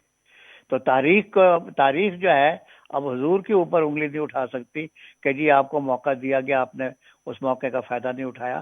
جماعت کی بھرپور آواز اٹھائی، لیکن جب اسمبلی میں گئے تو اسمبلی میں جو پریلیمنری آبجیکشنز کہلاتی ہیں قانون کے تحت، عذر ابتدائی جو اٹھایا وہ یہ اٹھایا کہ اسمبلی کو کسی کے مذہب میں دخل اندازی کی اجازت نہیں ہے، اور اسمبلی اس بات کی مجاز نہیں ہے کہ وہ اس معاملے میں دخل اندازی کرے۔ اور حضور نے پھر یہ بات، حضور نے 4 سوال وہاں پر اٹھائے کہ مسلمان کی تاریخ متعین کرنا جو ہے وہ کسی اسمبلی میں کا کام نہیں ہے، اور مسلمان کی تعریف اگر رسول کریم نے یا قرآن شریف نے یا حدیث میں اگر متعین ہو گئی ہے، اور 1400 سال سے اگر تعریف کوئی چلی آ رہی ہے، کوئی اور تعریف اگر کسی نے نہیں بنائی، تو اب اس کی تعریف کون، مسلمان کی تعریف کون متعین کرے؟ یہ سوالات ٹیکنیکل اٹھائے حضور نے، عذرات ابتدائی اٹھائے۔ چنانچہ جب حضور پیش ہوئے تو یا بختیار نے 2 دن صرف کیے، 2 دن یا 2-3 نشستیں اس بات پر صرف کیجیے۔ آپ کہتے ہیں اسمبلی کو اختیار نہیں ہے، آپ یہ کیوں کہتے ہیں کہ اسمبلی کو اختیار نہیں ہے؟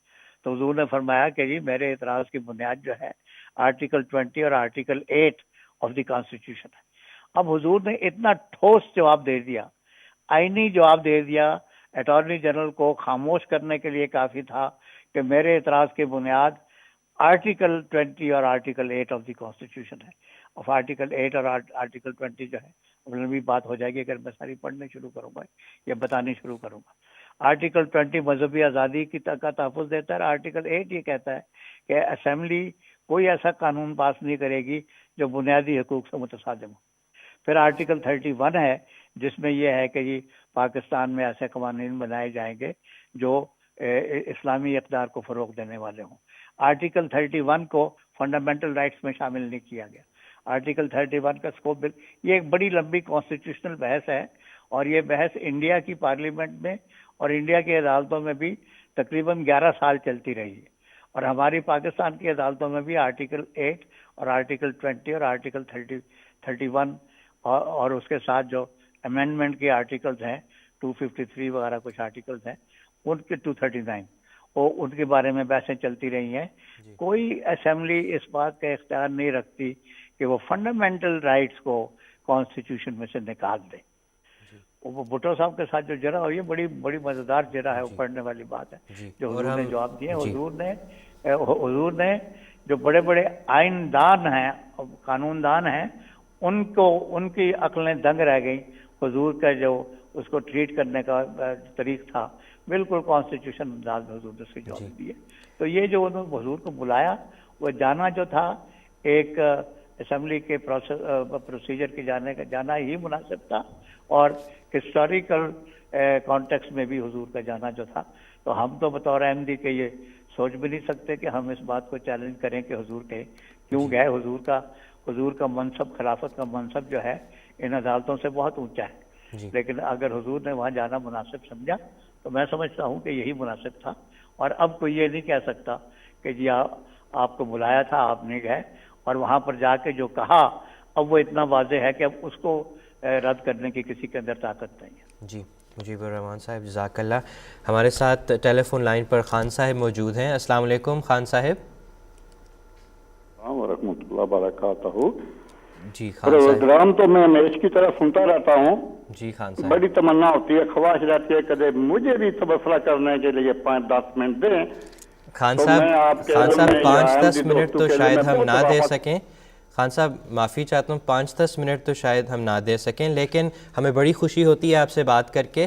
آپ سے ہمیشہ یہی درخواست ہوتی ہے کہ اگر آپ کوئی سوال پوچھنا چاہیں تو معین ہمیں بتا دیں, اس کے اوپر پھر ہم گفتگو کریں گے, بات کریں گے. پاکستان کیسے بنا تھا, وہ گرداسپور ضلع اگر پاکستان کو مل جاتا تو آج کشمیر کا مسئلہ بھی حل ہو چکا ہوتا. لمبی سٹوری ہے لیکن آپ ٹائم نہیں دیتے اس کے لیے. لیکن میں وہ جو کہہ رہے تھے کہ ربوہ میں کیا ہوا تھا, کیسے جھگڑا ہوا تھا, پھر 1974 میں پارلیمنٹ کیا ہوا, اس بارے میں مکمل کتاب لکھی جا چکی ہے, مکمل آئین پاکستان. اس کا 450 صفحہ ہے.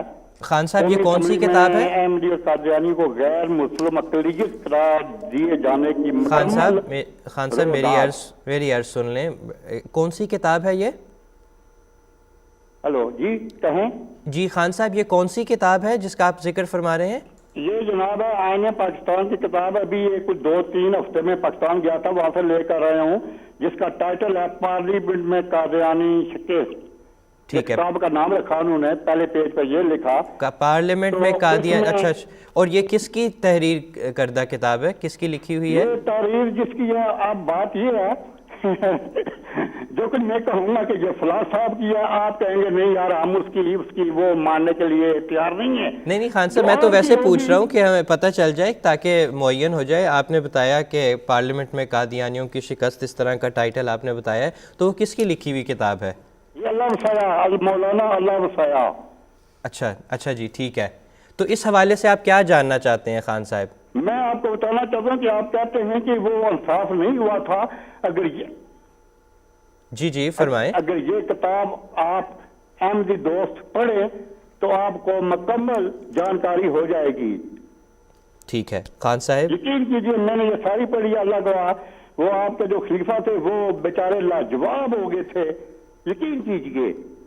تو ٹھیک ہے خان صاحب جزاک اللہ. خان صاحب نے ایک کتاب کا حوالہ دیا, اس کے اوپر تبصرہ فرما رہے تھے, اس کے بارے میں کچھ بتا دیں. خان صاحب جس کتاب کا آپ ذکر کر رہے ہیں اس کے اندر جناب اللہ وسعہ صاحب کے اپنے تبصرے موجود ہیں, اپنے کامنٹس موجود ہیں, اور انہوں نے یہ نیشنل اسمبلی کی 1974 کی کارروائی کے اوپر اپنے تبصرے کیے ہیں. بنیادی بات یہ ہے کہ اگر 1974 کی اسمبلی کے اندر تمام فرقوں نے مل کر علمی رنگ میں اور قرآن و حدیث کے دلائل کی روشنی میں اور کرین انصاف جماعت احمدیہ کو غیر مسلم قرار دیا تو یقیناً یہ اسلام کی ایک بہت بڑی خدمت تھی, اور اس کو عوام کے سامنے ایک مارکت الآراء حیثیت حاصل ہونی چاہیے, اور اس کارروائی کو عوام کے سامنے پیش کرنا چاہیے اور بتانا چاہیے کہ یہ دیکھیے 1974 میں پاکستان گورنمنٹ کو اور علماء کو اسلام کی اتنی بڑی خدمت کرنے کا موقع ملا. سوال یہ ہے کہ گورنمنٹ نے اس کارروائی کو آج تک چھپا کر کیوں رکھا ہوا ہے, اور اگر انہوں نے چھپا کر رکھا ہوتا تو مکرم اللہ وسعہ صاحب کو اس لینگتھ پہ جا کے اس کتاب کو تحریر کرنے کی ضرورت بھی پیش نہ آتی. سو میری گزارش آپ سے یہ ہے کہ ہمیں تو تقریباً 44 سال کا عرصہ ہو گیا ہے کہ ہم اس نیشنل اسمبلی کی کمیٹی کی رپورٹ کا مطالبہ کر رہے ہیں بار بار. آپ بھی علم دوست آدمی لگتے ہیں اور متلاشیان حق میں سے لگتے ہیں, تو کائنڈلی آپ بھی گورنمنٹ سے ریکویسٹ کریں کہ اس کارروائی کی ان ایڈیٹڈ کاپی عوام کے سامنے پیش کریں، جس نے اس کو دیکھ کے جو نتیجہ اخذ کرنا ہے وہ اس کا اور خدا تعالیٰ کا معاملہ ہے۔ جس کتاب کا آپ ذکر کر رہے ہیں، اللہ وسایہ صاحب جماعت کی مخالفت کے اندر پیش ہیں، اور ظاہری بات ہے جب مخالفت میں پیش ہیں تو وہ ہر لفظ ہمارے خلاف ہی لکھیں گے، اپنے تبصرے کی بنیاد پہ لکھیں گے۔ تو بہتر یہ ہے کہ آپ انڈیپینڈنٹ اور نیوٹرل ایویڈنس کے اوپر جائیں اور وہ اسمبلی کی وہ کارروائی ہے اور اس کو نشر کرنے کے اوپر زور دیں۔ آپ بھی زور دیں، ہم تو خیر کوشش کر ہی رہے ہیں، جب عوام کے سامنے آ جائے گی تو عوام خود اس کا فیصلہ تو کرے گی۔ یہ جو مصنف ہیں اللہ وسایہ صاحب، کیا یہ اسمبلی کے رکن تھے، اس میں شامل تھے یہ؟ جی بالکل اسمبلی کے رکن نہیں تھے، ان کی کوئی سیاسی حیثیت نہیں ہے، یہ ان کی اگین ایک مذہبی حیثیت انہوں نے خود لی ہوئی ہے اور جماعت کی مخالفت کے اندر یہ پیش رہتے ہیں۔ خان صاحب اگر ان کی کتاب کے علاوہ آپ کو میں حوالہ دے دوں کہ جماعت کی ویب سائٹ ہے www.alislam.org، وہاں پر کتب کا سیکشن ہے، اردو کی کتابیں ہیں، اردو کی کتابوں میں سلسلہ احمدیہ اس کا والیوم 3 ہے، مرزا سلطان مبشر صاحب کی مرتبہ یہ تاریخ کے اوپر مبنی ایک محققانہ کتاب ہے۔ اس کے اندر ربوہ اسٹیشن کا یہ سارا واقعہ بیان کیا ہوا ہے اور اسمبلی کی جو کارروائی ہے اس کا بھی اس میں تفصیل کے ساتھ ذکر ہے۔ تو برائے مہربانی ایک نظر اس کتاب کے اوپر بھی ڈالیے اور پھر اس کے بعد آپ موازنہ کر لیں اللہ وسایہ صاحب کی کتاب سے، اور پھر آپ خود خدا تعالیٰ سے دعا کرتے ہوئے فیصلہ کر لیں کہ حقیقت کے نزدیک کس کی بات لگتی ہے۔ آپ ابھی ذکر کر رہے تھے کہ آپ بھی مطالبہ کریں، ہم بھی کوشش کر رہے ہیں۔ عموماً تو یہ کہا جاتا ہے کہ اسمبلی کی کارروائی تو چھپی ہوئی ہے، کوئی بھی دیکھ سکتا ہے اس کو۔ اس کے اوپر مجیب الرحمان صاحب کی ایک بڑی اچھی کتاب ہے 1974 کی کارروائی، اس کے اندر بتایا گیا ہے کہ حکومت نے کبھی اس کارروائی کو پبلش نہیں کیا۔ کچھ عرصہ پہلے، چند سال پہلے، ایک کینیڈین اسٹوڈنٹ تھے جنہوں نے اپنے ریسرچ پروپوزل کے لیے پاکستان گئے اور اس رپورٹ کی کاپیز انہوں نے حاصل کرنے کی کوشش کی، نیشنل اسمبلی سے کانٹیکٹ کیا، رپورٹس ان کو نہیں دی گئیں، پھر انہوں نے ایک ریٹ پیٹیشن فائل کی۔ اس ریٹ پیٹیشن کے نتیجے میں عدالت نے گورنمنٹ کو یہ حکم دیا کہ آپ اس گورنمنٹ کی رپورٹ کی کارروائی کو پبلش کریں۔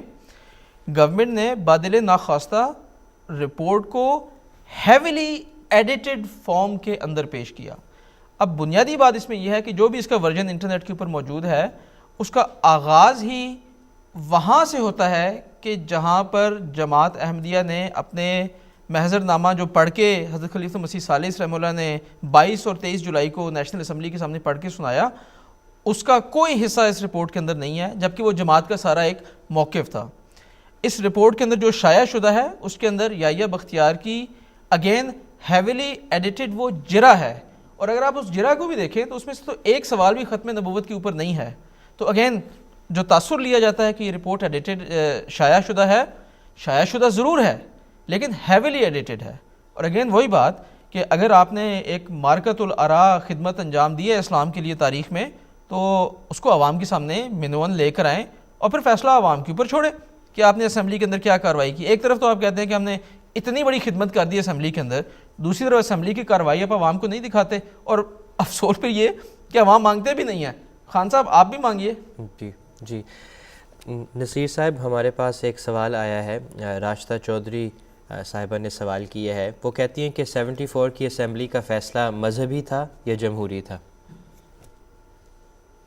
دیکھیں، وہ جمہوری فیصلہ اگر ہمیں کہیں کہ پھر ہم پوچھیں گے کہ جو امام حسین کے حضرت امام حسین کے خلاف فیصلہ کیا گیا وہ کیا تھا؟ اس میں تو سارے لوگوں نے وہ بیعت کی ہوئی تھی یزید کی، حضرت امام حسین کے پاس تو صرف 72 تھے جانثار۔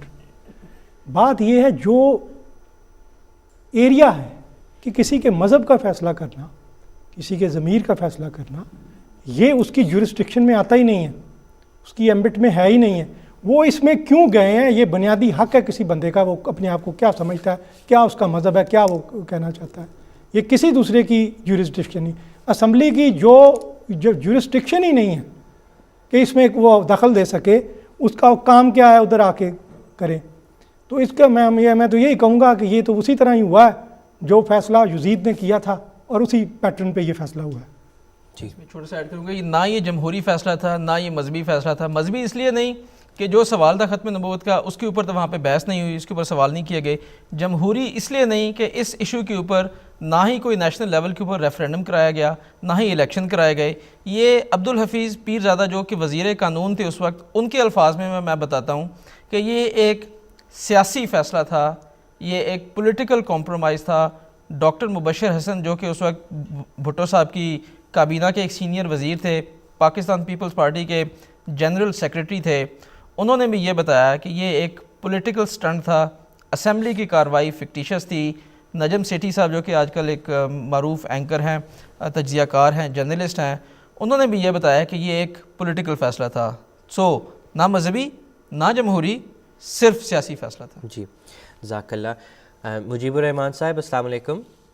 وعلیکم السلام. مجیب الرحمان صاحب، ہمارے پاس تقریباً 3-4 منٹ ہیں، لیکن چونکہ سوال آیا ہے میں آپ سے پوچھنا چاہتا ہوں کہ ایک ہمارے دوست نے سوال کیا ہے واٹس ایپ کے ذریعے کہ ایک حضرت اقدس مسیح موعود علیہ الصلاۃ والسلام کا یہ جو الہام ہے کہ ایک شخص کے متعلق، کہ اس کی موت کے متعلق، کہ خدا تعالیٰ نے حضرت مسیح موعود علیہ السلام کو فرمایا کہ اعداد تہجی، حضور فرماتے ہیں کہ اعداد تہجی میں مجھے خبر دی خدا تعالیٰ نے، جس کا ماحصل یہ ہے کہ ایک شخص 52 سال کی عمر میں مرے گا. تو اس کی تفصیل جاننا چاہتے ہیں. اس کی تفصیل کیا جاننا ہاں جی، حضرت مسیح موعود علیہ السلام کے الہامات کو ہم تو بہرحال ان پہ یقین رکھتے ہیں، ایمان رکھتے ہیں. یہ جو ہمارے مخالفین ہیں نا وہ بھی پڑھتے رہتے ہیں. بھٹو صاحب کو جب پھانسی دینے کا معاملہ چل رہا تھا جن دنوں، تو ان دنوں نوائے وقت میں غالباً اور بعض دوسرے اخبارات میں بھی یہ بحث چلتی رہی کہ خدا کے لیے اس بھٹو کو اس وقت پھانسی نہ دو. اگر بھٹو کی اس وقت عمر 52 سال تھی یا ہو رہی تھی، یا عین اسی تاریخ کو 52 سال ہوئی تھی، کچھ قریب کا مسئلہ تھا. تو یہ مضمون آتے رہے کہ بھٹو کو پھانسی نہ دو کیونکہ مرزا صاحب کا الہام سچا ہو جائے گا. مرزا صاحب کا الہام، اس کے الفاظ آپ نے بھی نہیں دہرائے، میں بھی نہیں دہراتا، خدا کا کلام ہے، لیکن بڑا سخت الفاظ ہیں اس میں جو استعمال ہوئے اس شخص کے بارے میں جو 52 سال کی عمر میں مارا جائے گا. تو بھٹو صاحب 52 سال کی عمر میں پہنچ گئے اپنے انجام کو، اور اب تو اللہ کے سامنے پہنچ گئے، اللہ کے سامنے جواب دے ہیں. تو یہ بھٹو صاحب کی ساری کارروائی جو تھی، سارا جیسا ڈرامہ. میں ایک بات آپ سے عرض کرنا چاہتا تھا اللہ وسایہ کی کتاب کے بارے میں. اللہ وسایہ صاحب نے، اب اصل میں لوگوں کو چاٹ لگ جاتی ہے، لوگ پڑھتے ہیں تو سمجھتے ہیں کہ اب ہمیں اس میں سے آمدنی کا ذریعہ پیدا کرنا چاہیے. اللہ وسایہ صاحب نے عرصہ ہوا، انہوں نے پہلے ایک مضمون شائع اور انہوں نے کہا کہ یہ تفصیل ہے اجمال کی. انہوں نے گویا کارروائی کا نام رکھا 74 کی کارروائی کی مکمل رپورٹ، اور مکمل رپورٹ نام رکھا، اور پھر کہا کہ میں یہ کہنے کی پوزیشن میں تو نہیں ہوں کہ ساری کارروائی کی رپورٹ ہے، لیکن یہ اجمال ہے جو تفصیل آنے پر اجمالی طور پر ساری باتیں درست ہیں. اور وہ جو اجمالی باتیں انہوں نے درست کی، وہ جو پارلیمنٹ میں قادیانی شکست نام لیتے ہیں اس کتاب کا، اس کو میں نے اس کے اوپر تبصرہ بھی کیا ہوا ہے، وہ کتاب چھپی ہوئی بھی موجود ہے. اس میں جو انہوں نے باتیں کی ہیں اس میں اپنے بیانات کی بھی انہوں نے اس کا تضاد اس میں موجود ہے. لیکن یہ جو اللہ وسایہ صاحب نے اب سن 74 کی مکمل کارروائی شائع کر دی، تو ان کی وہ جو اجمال تھی وہ اجمال تو اپنی جگہ رہ گیا. یہ مکمل کارروائی کو اب یہ کہتے ہیں کہ اسمبلی کی مکمل کارروائی ہے. اسمبلی کی مکمل کارروائی تو وہی ہوگی، اور میں نے اس کتاب میں لکھا بھی تھا کہ اسمبلی کی کارروائی شائع کرنے کا اختیار صرف نیشنل اسمبلی کے اسپیکر کو ہے کہ وہ اس کو شائع کروائے اور اس کی اجازت دے. تو جیسے کہ ابھی بیان ہوا، وہ ایک کینیڈین اسٹوڈنٹ کے ریٹ پٹیشن کے اوپر آرڈر ہوا، اور فہمیدہ ریاض نام تھا، یا فہمیدہ کیا نام، فہمیدہ مرزا جو اسپیکر تھیں اسمبلی کی، ان کے حکم پر وہ کارروائی شائع ہو چکی ہے، اور وہ شائع شدہ موجود ہے نیشنل اسمبلی کے ریکارڈ میں اور آرکائیو میں موجود ہوگی. وہ 11 دن کی یا 12 دن کی جرا، اور ساری وہ 21 دن یا 22 دن کی کارروائی ہے. وہ 21 یا 22 جلدوں میں موجود ہے. وہ آپ کی لائبریری میں بھی شاید ہو, نیشنل اسمبلی کی لائبریری میں موجود ہے. تو علا وسائل صاحب جو آپ کہتے ہیں کہ جی میں نے 5 جلدوں میں مکمل کارروائی شائع کر دی ہے, یہ انہوں نے وہ کارروائی شائع نہیں کی. وہ جو شائع کردہ رپورٹ ہے اس پہ اپنے حاشیے لگا کے اپنی طرف سے اس کو مکمل کارروائی قرار دے دیا. تو نیشنل اسمبلی کی کارروائی شائع کرنے والے علاوہ وسائل کان ہوتے ہیں, وہ تو نیشنل اسمبلی نے خود شائع کر دی. مجیب الرحمان صاحب, ہم اس حوالے سے اگلے پروگرام میں تفصیل سے بات بھی کریں گے انشاءاللہ. پروگرام کا وقت اب ختم ہو چکا ہے. مجیب الرحمان صاحب, مشہود صاحب, نصیر صاحب, جزاک اللہ, شکریہ بہت بہت. اگلے پروگرام تک کے لیے آپ سے اجازت چاہتے ہیں. السلام علیکم ورحمۃ اللہ وبرکاتہ. تو رکھتے ہیں مسلمانوں کا دین, ہم تو رکھتے ہیں مسلمانوں کا دین. دل سے ہے خدا میں ختم المرسلین.